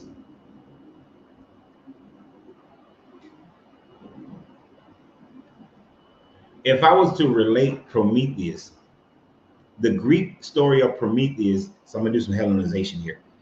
The Greek story of Prometheus is more akin to the Sumerian Akkadian story of Enki, which is more connected to the biblical story of the serpent in the garden. So to Hellenize Prometheus, he's Enki, he's the serpent.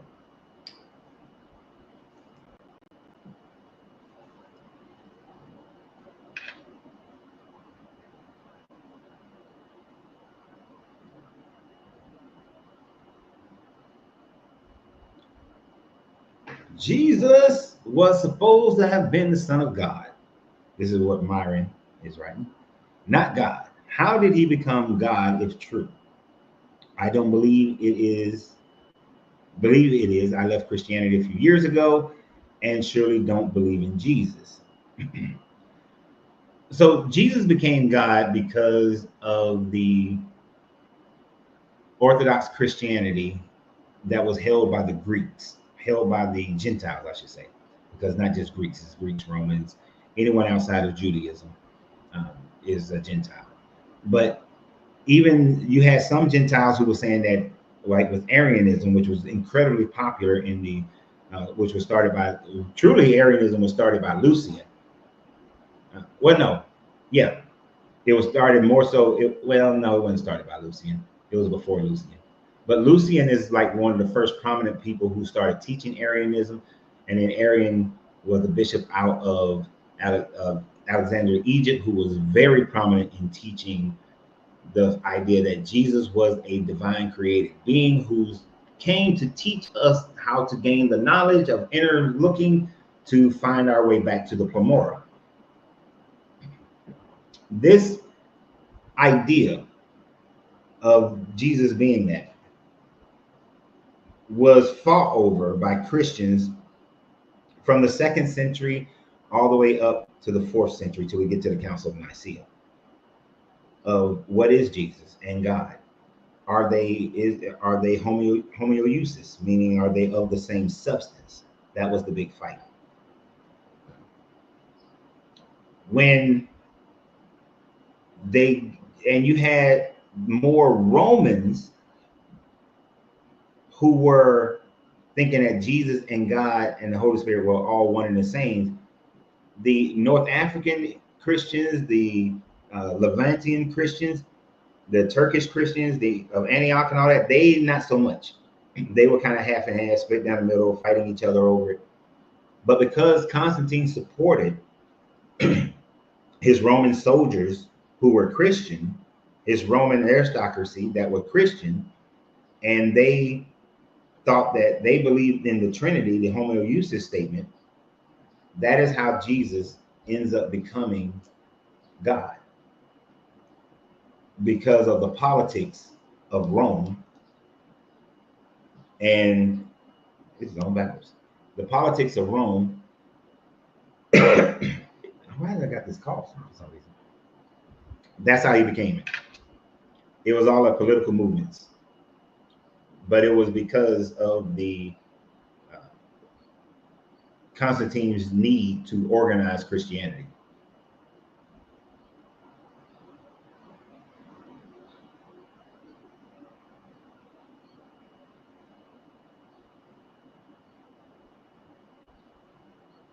You're welcome, Isaac.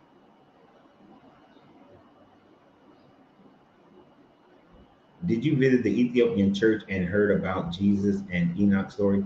I've never visited an Ethiopian church, but I do know about Jesus and Enoch's story. What's the question though?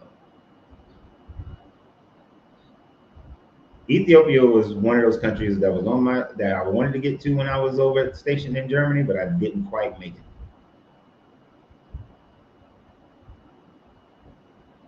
Is East of Eden East Africa? Yeah, it would be. East of Eden would have been the well, directly east of Saudi Arabia, but then you continue further east and you get to Egypt and modern day Ethiopia.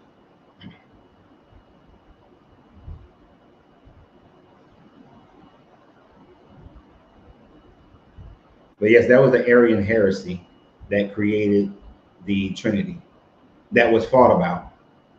And that was the main thing that the Council of Nicaea, that happened at the Council of Nicaea. Other than that, it was just them deciding when Easter was going to be celebrated every year. And Athanasius was put in charge of that. And Athanasius is also the one who would every year for 29 years say what books he thought should be in the canon. And it wasn't until the 29 years later that the Bible was then canonized for what most Christians accept as a canonization of the Bible. Jesus wasn't created at the Council of Nicaea, and the Bible wasn't canonized at the Council of Nicaea.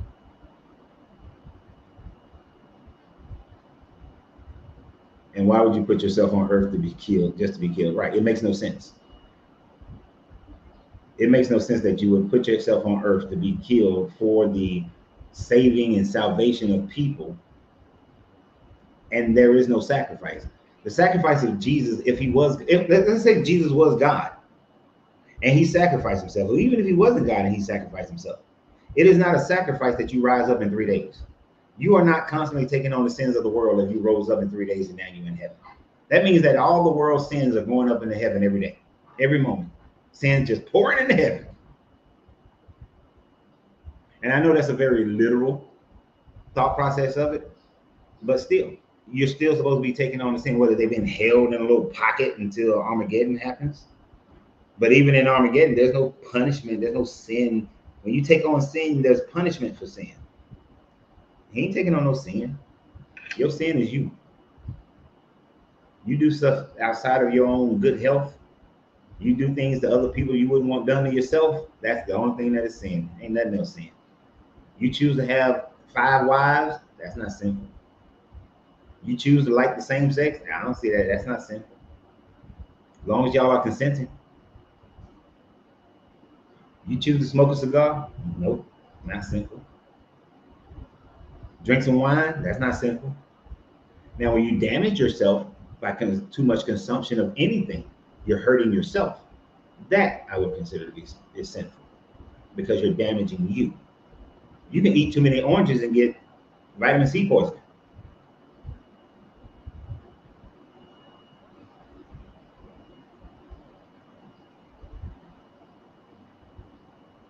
So he didn't make a sacrifice.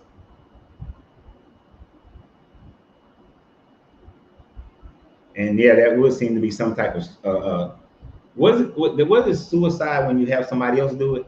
I forgot what that. There is a term for suicide when somebody else does it for you. Oh, I'm sure the Ethiopian said that Jesus was black, but at the end of the day, it don't matter. It matters not. The people of Ethiopia were forced into Christianity in 330 by King Azana. And he did it for political reasons, to have better relationships with Rome. Because after the Council of Nicaea, he saw the writing on the wall. I mean, it was the Council of Nicaea. Then he saw Constantine's mother, Helena, going around erecting churches all over the place and claiming that she not found this and found that. So King Azana was like, you know what? If I want to have better relationship with Rome, better trade relationship with Rome, let me go ahead and convert over to this Christianity. And so a bishop Bishop Frumentius, out of the Coptic church in Alexandria, Egypt, converted him and Ethiopia into Christianity. The Coptic church was under Bishop Athanasius. So they were Orthodox in their doctrine. So they are still following, except for the extra books that they have, they are still following a Romanized version of Christianity. They just not under the Pope. And they would have had no idea what Jesus looked like, since their version of Christianity didn't come about until 300 years after the so-called events actually happened.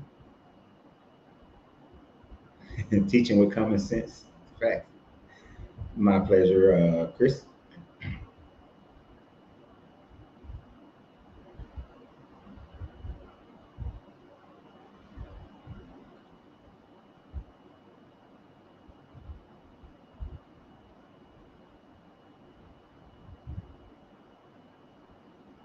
I do not trust the white man's history.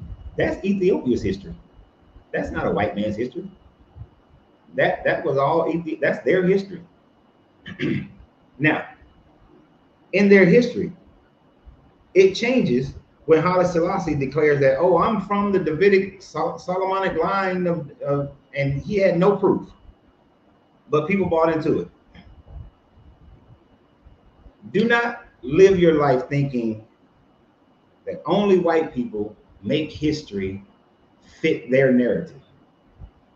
People of power make history fit their narrative. People who lack identification of self and the ability to identify themselves create their own history. When archaeology, when the words of their history matches the archaeology, you can pretty much say that it's as close to the truth as you're going to get. There was no Christianity or Judaism in Ethiopia prior to 330. Let me not say no, that's finite. If there was, it was so insignificant that there is literally zero mentioning and zero archaeology that would show any Christianity or Judaism in Ethiopia before 330. None whatsoever. We have zero.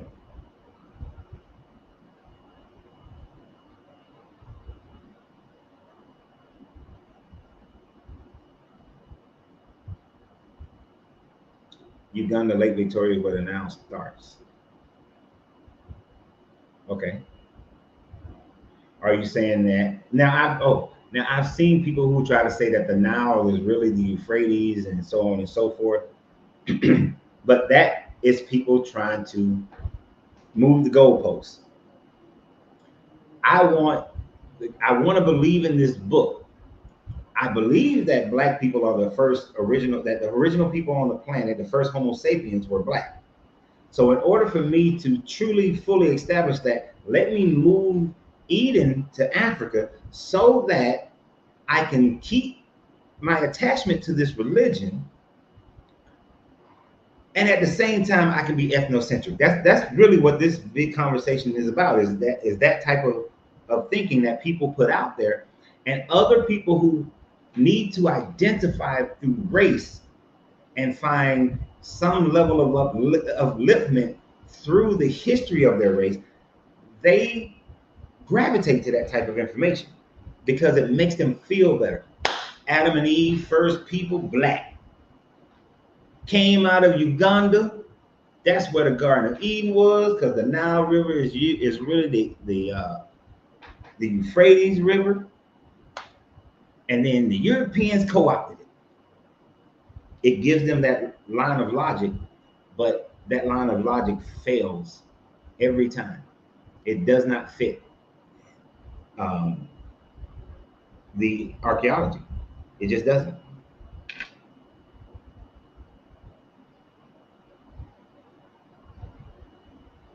Oh yeah, King Azana sold them out for the bag. But what king hasn't? See, this is why, like, when people like, oh, we were kings and queens, and in Africa we was living peaceful. If we do have ancestry in America, oh, we was living peaceful. The fuck you weren't. They had wars in Africa, tribe against other tribes. The Dahomey bought guns from the Portuguese by selling the slaves of the Wayuta tribe as slaves. They fought because they was at war with those tribes.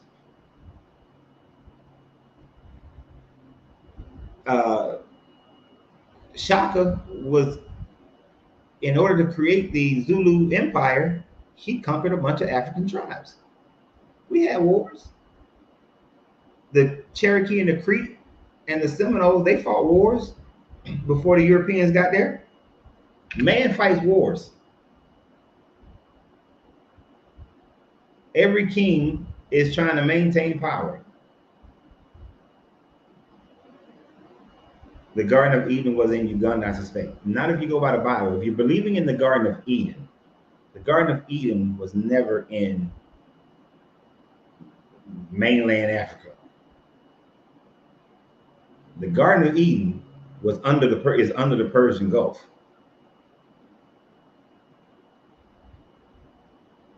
The stories don't match it.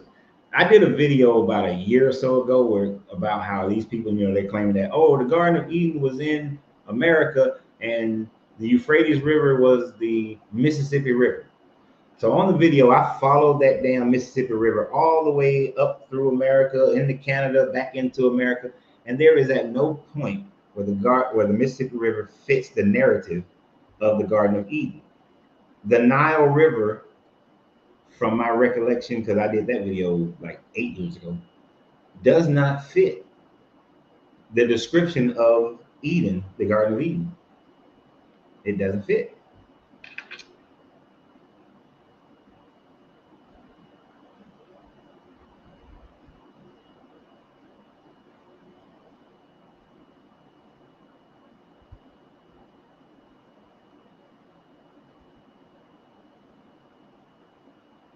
I know y'all way ahead of me in comments, so I'll try to catch up. What did Philip meet the Ethiopian? Okay, so basically when Philip met the Ethiopian eunuch, according to the story, what was he reading? It is claimed that he was reading the great Isaiah scroll, is what is claimed that he was reading. But the archaeology would suggest that story is complete fabrication, because this Ethiopian eunuch, which to them, there was no country at that time frame called Ethiopia. The word Ethiopia just meant a black person or black faced. So there was no country of Ethiopia. Now, so it's most likely either he was, if he did exist and he was up in that region trading, he was either a member of the Axiom Empire, or he was and I don't even know if it wasn't even, it was, they had the Axiom Empire at that time frame. I always say Axiom, even though that's the wrong way to say it, but the Axiom Empire. And there was the Sabaeans, which is modern day Yemen. But those people down there, and he was supposed to have been a part of the royal court of wherever he was coming from. Here's the thing. During the 1st century, when this supposedly happened, there is no indication, no archaeology that shows that the people of DMT, Axiom, Sabaeans, Arabia, none of those people where he could have come from, Kush, none of that. No one ever converted to Judaism or Christianity. So even if he baptized this eunuch, even if this eunuch was reading that, when he got home, nobody got converted over to Christianity based on him meeting this eunuch, based on this whole story and this narrative happening. But I believe, if I'm correct me if I'm wrong, I believe the story says that the eunuch went back and converted the court or converted the people or something like that. But from 1st century all the way up to 330, the people of Axiom, DMT, and Sabaeans worship a polytheistic pantheon of gods, never converted to Christianity. So that whole story, I don't know why they made it up. There's no reason to make that story up, but it's a made-up story.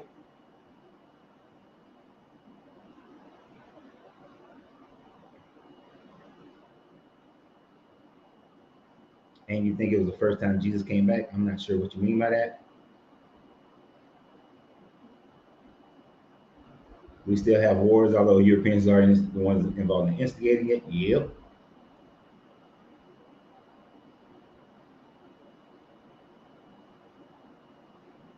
Isaac, I'm not messing with you.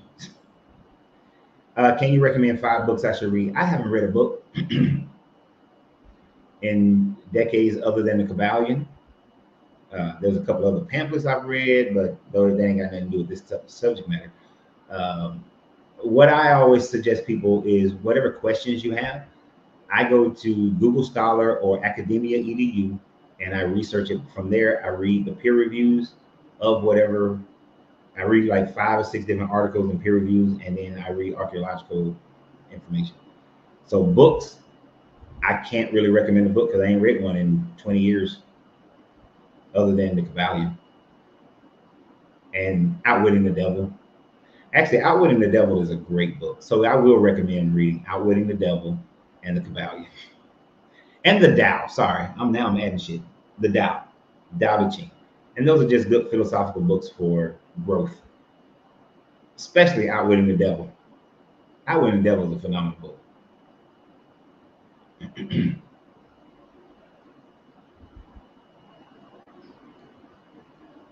Adam said, The Garden of Eden, Nova Scotia, live there now, even has a lake named Eden. There has been, you know what? I'll do the research. There are so many places that people claim the Garden of Eden. I mean, during the era of European colonialism, there were envoys that was sent over to the Americas because they believed that the Garden of Eden was somewhere over here.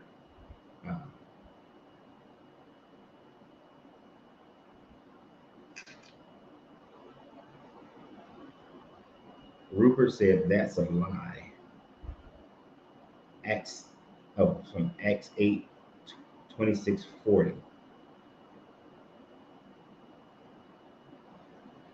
I don't remember exactly. That's why I said I don't remember exactly the story, but you saying that's a lie. That's a lie that what part's a lie?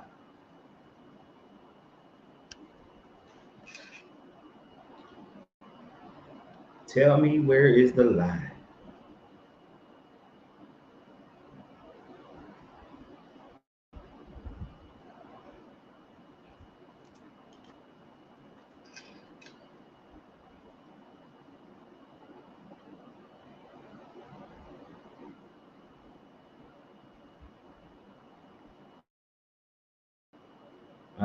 Let's see.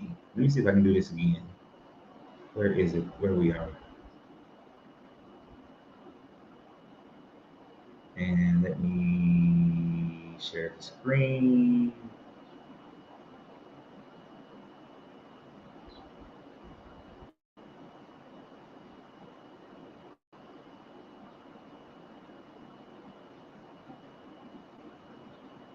Did that work? Yeah. All right. So Acts 8.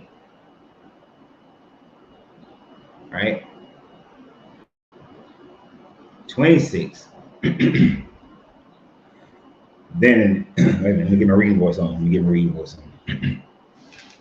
Then an angel of the Lord said to Philip, Get up and go towards the south, to the road that goes down from Jerusalem to Gaza, and is the wilderness road. So he got up and went. Now there was an Ethiopian eunuch, a court official of the Candace.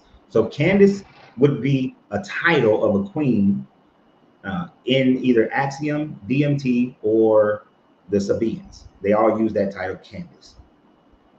But this says the queen of the Ethiopians. Ethiopians at this time frame just meant black people.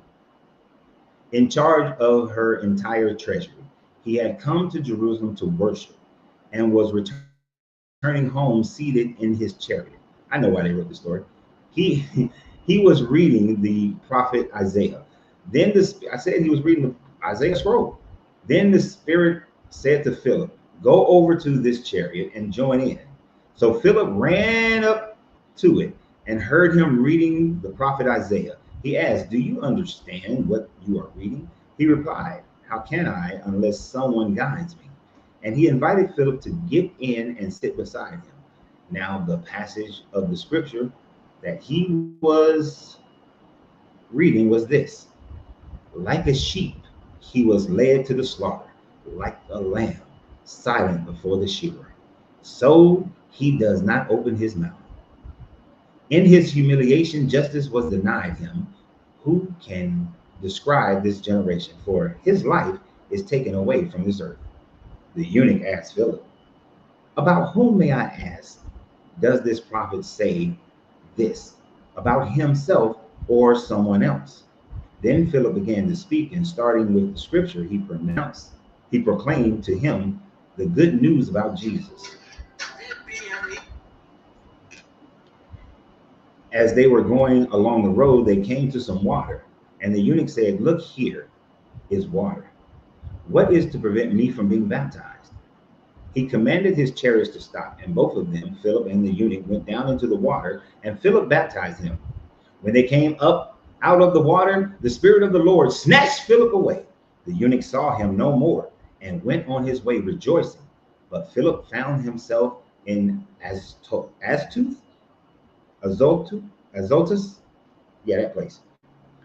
And he was passing through the region. He proclaimed the good news to all the towns until he came to Caesarea.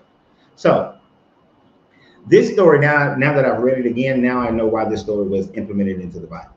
This story is implemented into the Bible in order for them to draw a connection to the Shiva story and be able to connect Jesus and the ideas of Jesus, one, to the whole thing about Sheba coming and visiting Solomon, having a love affair, having a child, and Sheba going back and establishing Judaism as a kingdom down in Ethiopia, the land of the black people. And then that enabled the whole myth about King Menelik.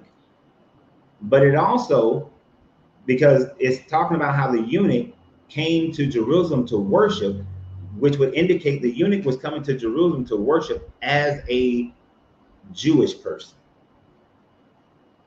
right? So him coming to worship as a Jewish person is another connection to the whole Queen of Sheba story.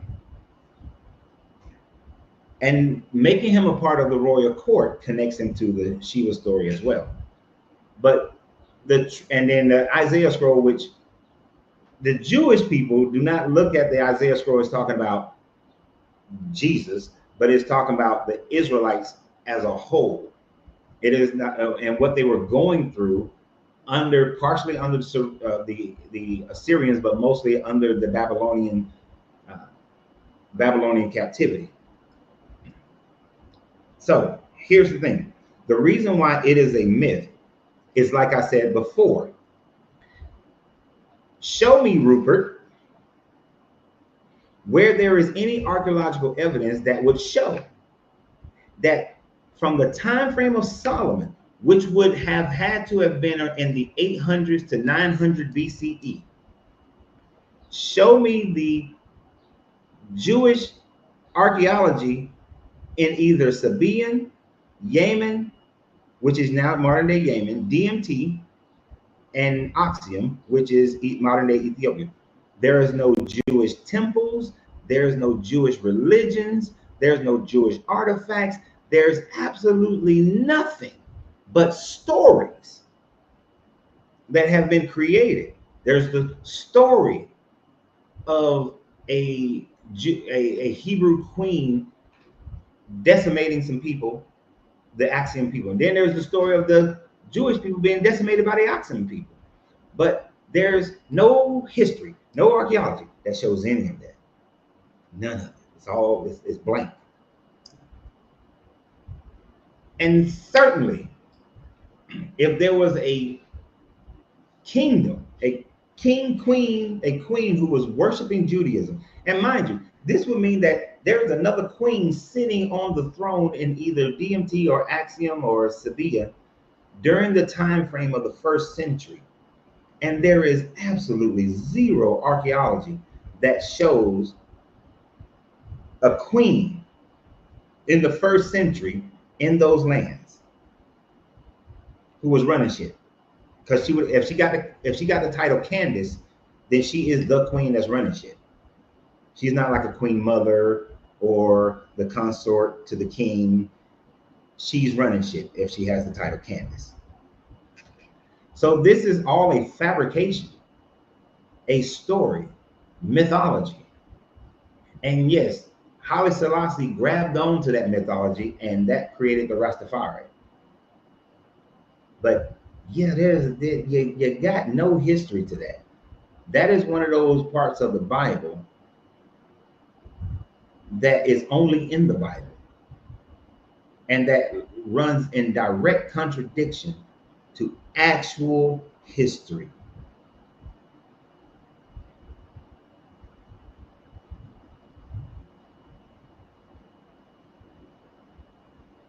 So nah, doesn't work. The story of the eunuch and Philip has no legs whatsoever. It's not even a 3-legged table or a 3-legged chair. It ain't even 2 legs. It has zero legs. That is purely, I believe it because it's in the Bible. That's it. Nothing else to it.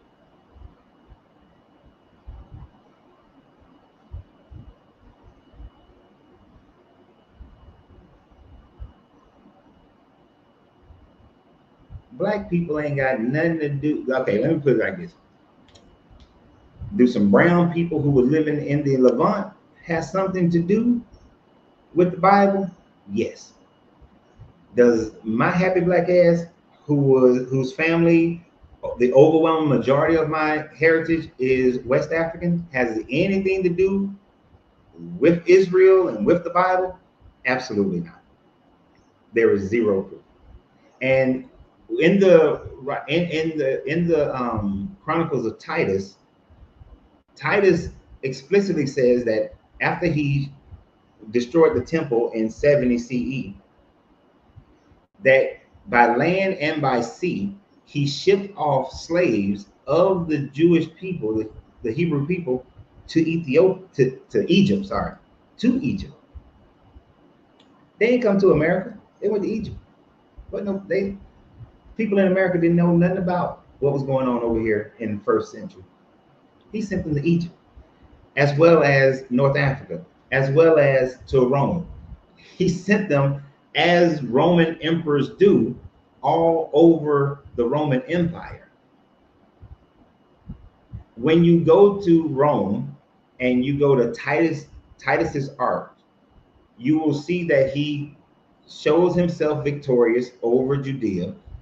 He shows himself carrying away the menorah and a bunch of other treasures, but he also shows him bringing slaves from the conquered people of Judea.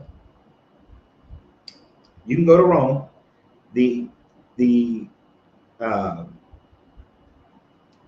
Titus's Ark is over near the Colosseum that his father Vespasian built. So don't just get caught up by the Colosseum. Look over there to your left, across the street, Titus's Ark. Ain't not one drop of blood is in me is from the Levant. Is from that area of the world. There are no judgments that have been done to my ancestors that comes from the Bible. And let me get a good look at you. Unless you can demonstrate, this is getting on my nerves backwards. So unless you can demonstrate your heritage, your lineage, it's just wishful thinking. You just want that to be the narrative. You just want that to be the story because you want to hold on to this book. You want to hold on to one of the most popular religions of the day and feel like it is yours and somebody stole it from you and that you get to go to heaven and everybody else get to go to hell. It is a desire for a lack of internal love of self that you gravitate towards these types of stories. But there's no reason for it. You can find greatness within yourself, pride within yourself, identity within self without the need of some book written by people who thought that the reason why there's a drought is because God is punishing us. The reason why we're being conquered by the Romans is because God is punishing us. We're conquered by the Greeks because God is punishing us. Conquered by the Babylonians because God is punishing us. You're conquered all the damn time because God is punishing you. So what you're telling me is that from 722, 740, around 740 BCE, all the way up to 1948, no Hebrews worshiped this God in the way that he was supposed to be worshiped so that they could control their lands again. None of them didn't worship God right. They were all been punished for all this time. For what? We're talking 1,200 years of being punished. Because the last time they had any control of self was around 740 BCE. But all this time they just being punished. They never got it right. And then, of course, there's the bomb of, even in 1948, that's not even the real ones. That's the Ashkenazi. Those are the ones who adopted the religion, not the true Hebrews. So whoever the true Hebrews are, now we're saying that for 2,700 years, ain't none and one of y'all got it right. This God is punishing his own child for 2,700 years. That's an evil bastard. That for whatever grudge he had, issue he had during the time frame of Hezekiah and Josiah, that he would, and really it's Hezekiah, not even Josiah, because Josiah was just a vassal state paying tribute to the Assyrians. So from the time frame of Hezekiah, that whatever Hezekiah and his generation did, this God is still punishing every Hebrew for these 2,700 plus years. And he ain't never give them relief.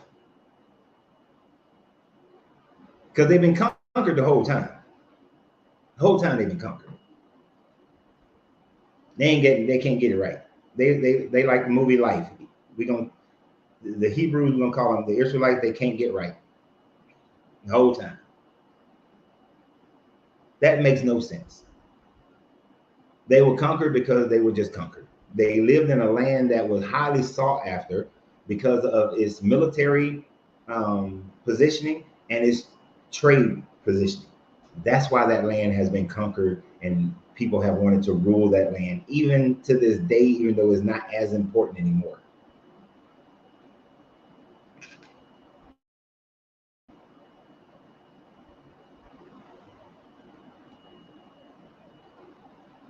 Also, this God is known for killing everything. If he is not being worshipped right, he wouldn't let him make it that long. Right. It would have been some fire and brimstone raining down by now, because he said he ain't gonna do it by water no more.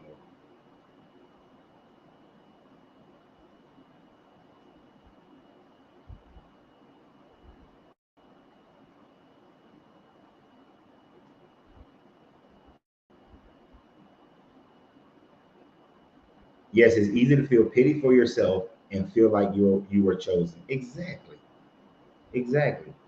When all you got to do is go, you create the one. We talked about this yesterday on the what are the benefits of being agnostic / atheist, and that is the fact that once you release yourself from this negative religion, that you then realize and create your own purpose. You become self-determining. You're not defined by the rituals and rules of some God that you can't stand. I still will read some of these things, but like the Gospel of Thomas has one of my favorite readings, my favorite philosophy in it. A couple of them, where it talks about if you don't take that, if you don't bring what is in the inside to the outside, then you are poverty. Okay, he talks about it. So wonder how something so wonderful comes to dwell in poverty, and the body is poverty. But if you don't bring the outside to the what's on the inside to the outside, then you will dwell in that poverty, and you will be that poverty.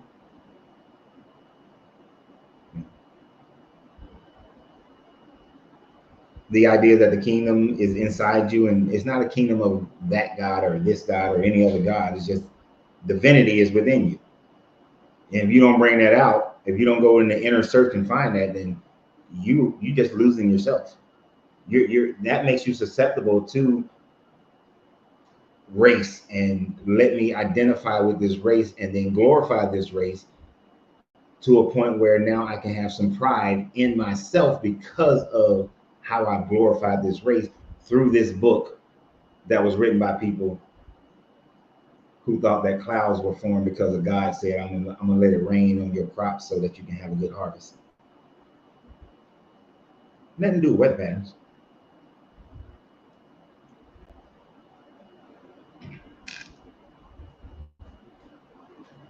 Right, and that's what kills me about the Hebrew Israelites. They claim that we're supposed to be in captivity for 400 years. And then, but the 400 years has been up. And they count the transatlantic slavery, Then they'll count Jim Crow. Then they count the time frame of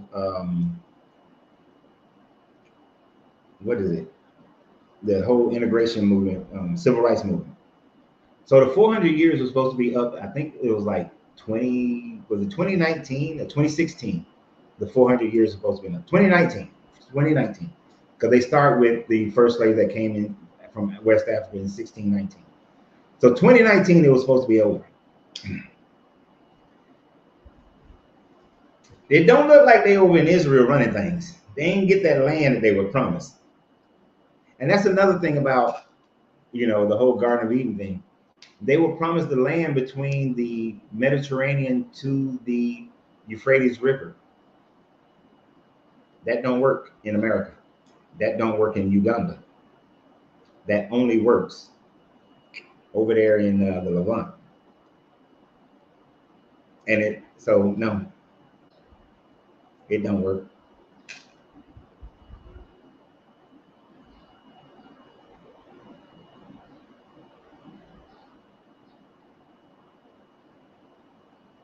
It just don't work. Coach Rams, I feel like by doing more research on Jesus after becoming a Christian, becoming a Christian again, I was delved from not only curiosity but also boredom. Am I wrong for being motivated this way?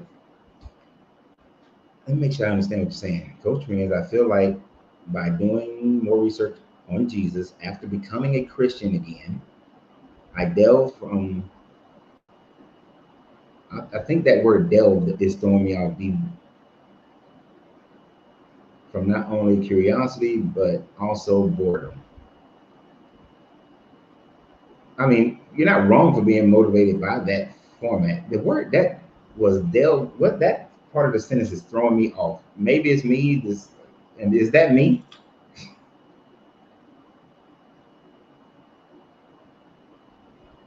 I meant that sprang from.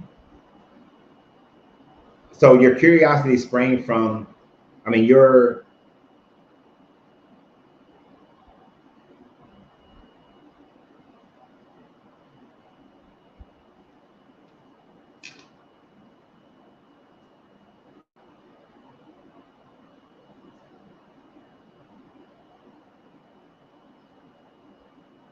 So are you Christian? That would be the first question. So that would give me an understanding. Because you say you from becoming a Christian again. So are you Christian? And it was your research into Jesus, and it was more out of curiosity and boredom that you did more research into Christian? That your research of Jesus sprang from curiosity or boredom? No. How can, it's not a negative motivation. It's not like you started doing something purposely to harm somebody or harm yourself. You became a Christian again because you started researching Jesus. I don't see how that is possible, but I do know how it's possible.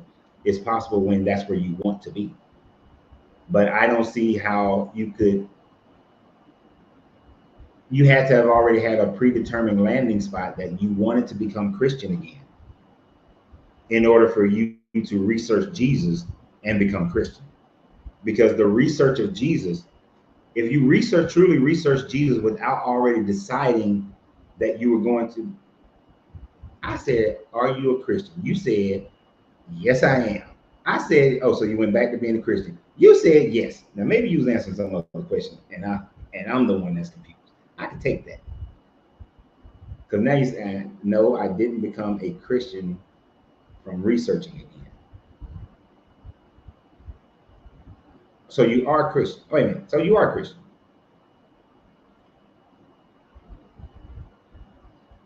Okay, how did you become a Christian again? I am so confused, Crypto. And actually, by some of your comments, I always thought, I did not think you were Christian from your comments on other videos. Oh, y'all not getting me for 3 hours again today. I'm about to close this out. Okay, so Crypto is a Christian. I don't, and so let me go back to what I was saying then. And I'm not trying to change your mind. But if you actually research Jesus, whether through boredom or curiosity, I mean, okay, so crypto, I'm gonna tell you something right now, crypto. Because of the frustration you are giving me right now, I hope that you come to San Antonio October 31st through the 2nd for our meetup. I'm gonna choke you a little bit, okay? Just a little bit, just a hand, just a little bit. You're driving me crazy. So no, if it's done out of curiosity and boredom, I mean, most people, boredom is an interesting one, but most people do start researching out of some levels of curiosity. They want to know more. Most of the time, it's because they want to know more to solidify their relationship or their belief in this God. But it is oftentimes that research that causes a person to walk away from this God and the belief in this Jesus, because without having that predetermined landing spot, you can't help but to walk away from Christianity and walk away from the ideas of Jesus.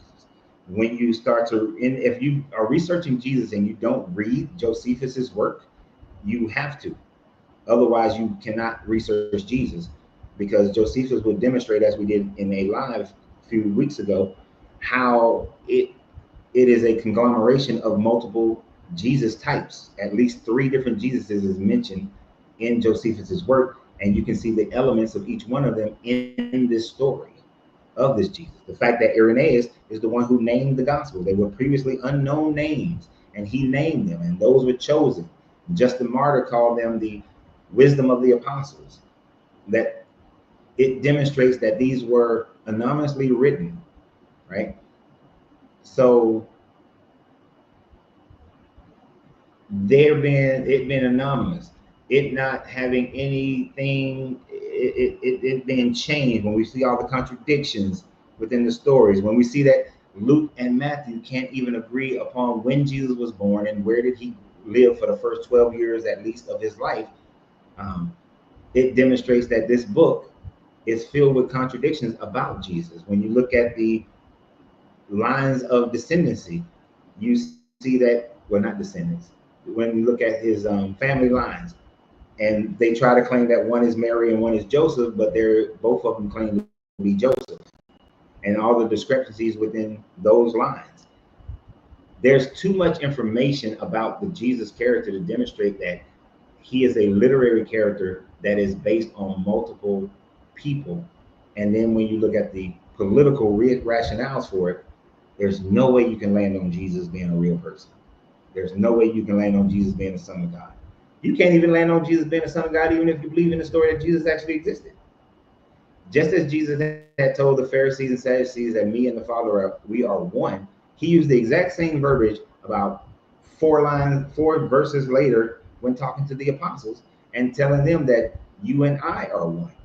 And it's the same words. It's not a difference of the words. There's not additional definitives there or anything like that. It is the same words, same structure. So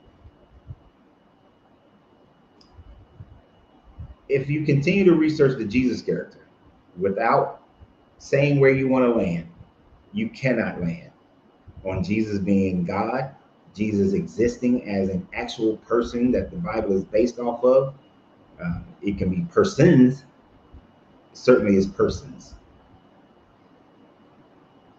So yeah, but guys, we have done 2.5 hours. Y'all tricked me the last 2 days and did 3 hours. We're not doing that today because I got stuff to do, for one. But I have things I have to accomplish today before my wife gets home. So I appreciate you guys. Look, I look forward to our meetup in San Antonio, October 31st through the 2nd of November. Like I said, there's free food. So that whatever it costs you to get here, at least you get to, if you choose to, you get to eat for free. The hotel provides a breakfast as well as providing a dinner. So you got that food for free. You see what I'm saying? So I look forward to you guys being here. We're going to have meetups at the Japanese Tea Garden. You just have to get there, which is only a $15 Uber ride, and y'all can share rides because there are already multiple people who are coming. The other location that we're going to meet up are all walking distance from the hotel, so there won't be any need for anything else. If you want to go and tour something else, that's all on you. But we're going to have a great time. We're going to have some great conversations. So I look forward to you guys being there. So you have vegan food there. Oh yeah, there's vegan. I know it's Texas, right? Yes, there are vegan restaurants, but most places they have vegan options, right? So you can have your vegan. Like one of my favorite burger places have vegan. You can substitute and have a vegan burger. So yeah, there's vegan food. I know it's Texas. It's all about that meat. Lorenzo, it's L.A. by the way. Why do you put yourself up like that? I don't know what you mean by putting myself up like that. Where's my permission slip? You don't need a permission slip to come. Anybody can come in Texas. Vegan food is outlawed. It might be. But we are about to get off. I know somebody just jumped on and want to have a conversation on TikTok, but I'm about to get off right now. I don't know about the Texas food is banging. Now, I've gotten a lot of, you look Nigerian, you look Ghanaian, you look Mali. I have never gotten Ethiopian. That is the first time anybody ever said that. Oh.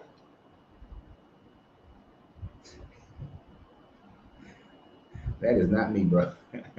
I see what you did there. You're funny, Robert. Yeah. Like if you want some good Thai food, I know a place. You want some good Mexican food, I know another place. But I gotta tell you, my wife is a chef extraordinaire, and most of the food here, we have been disappointed. But understand, she's a chef extraordinaire. So everywhere is going to be, lacking. Even we lived in Atlanta, there was lacking. We only had a couple of places we liked in Atlanta. When we was in Wilmington, North Carolina, only a couple of places we liked. So don't trust me and my wife on the food, because we bougie with our palate. All right, we bougie with our palate. Y'all might like some of the other stuff, and she don't eat barbecue. So, and people say there's some great barbecue restaurants here. Don't trust us on the food palate. We only have a few places because our palates are bougie. All right.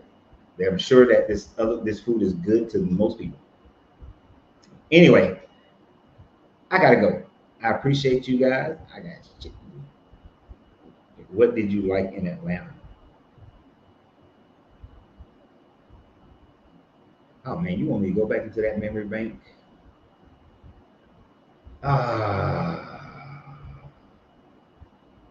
Egypt was conquered mentally by becoming Christian.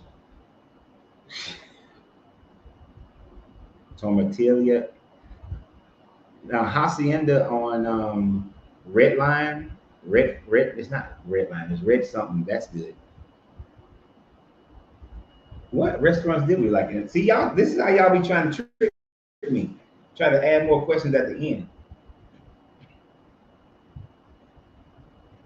I can't remember the name. There's a little burger joint where I used to get my little vegan burgers, but I cannot remember the name of the spot. It's in Stone Mountain, right off 278. As soon as 278 turned into a regular road.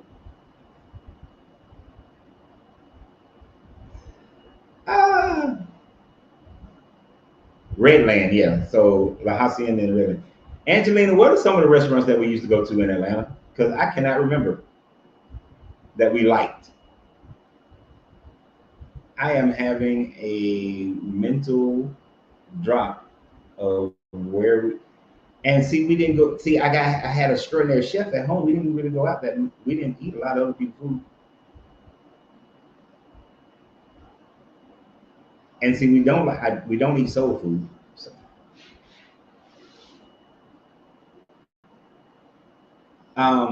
Barcelona. There's a restaurant called Barcelona in Highlands. It's a Spanish. is a Castilian Spanish tapas restaurant. We did like Barcelona on Highland Bakery. We do like that one for their breakfast.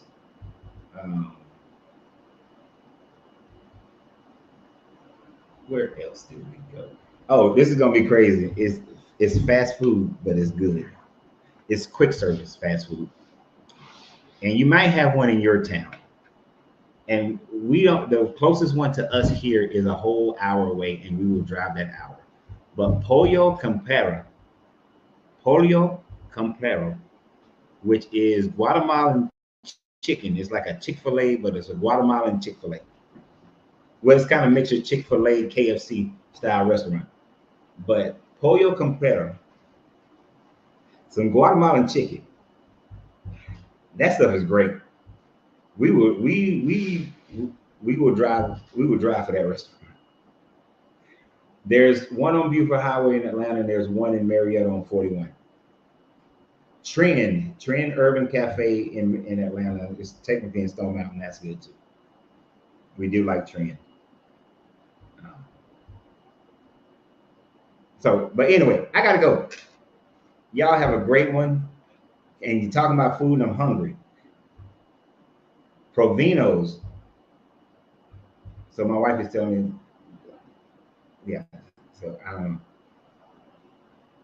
But anyway, there's free food at the hotel. Was the point. So y'all have a good one, and always remember, you have to free yourself to be yourself, because your greatness is non-negotiable. Good journey, good vibrations. And I'm out.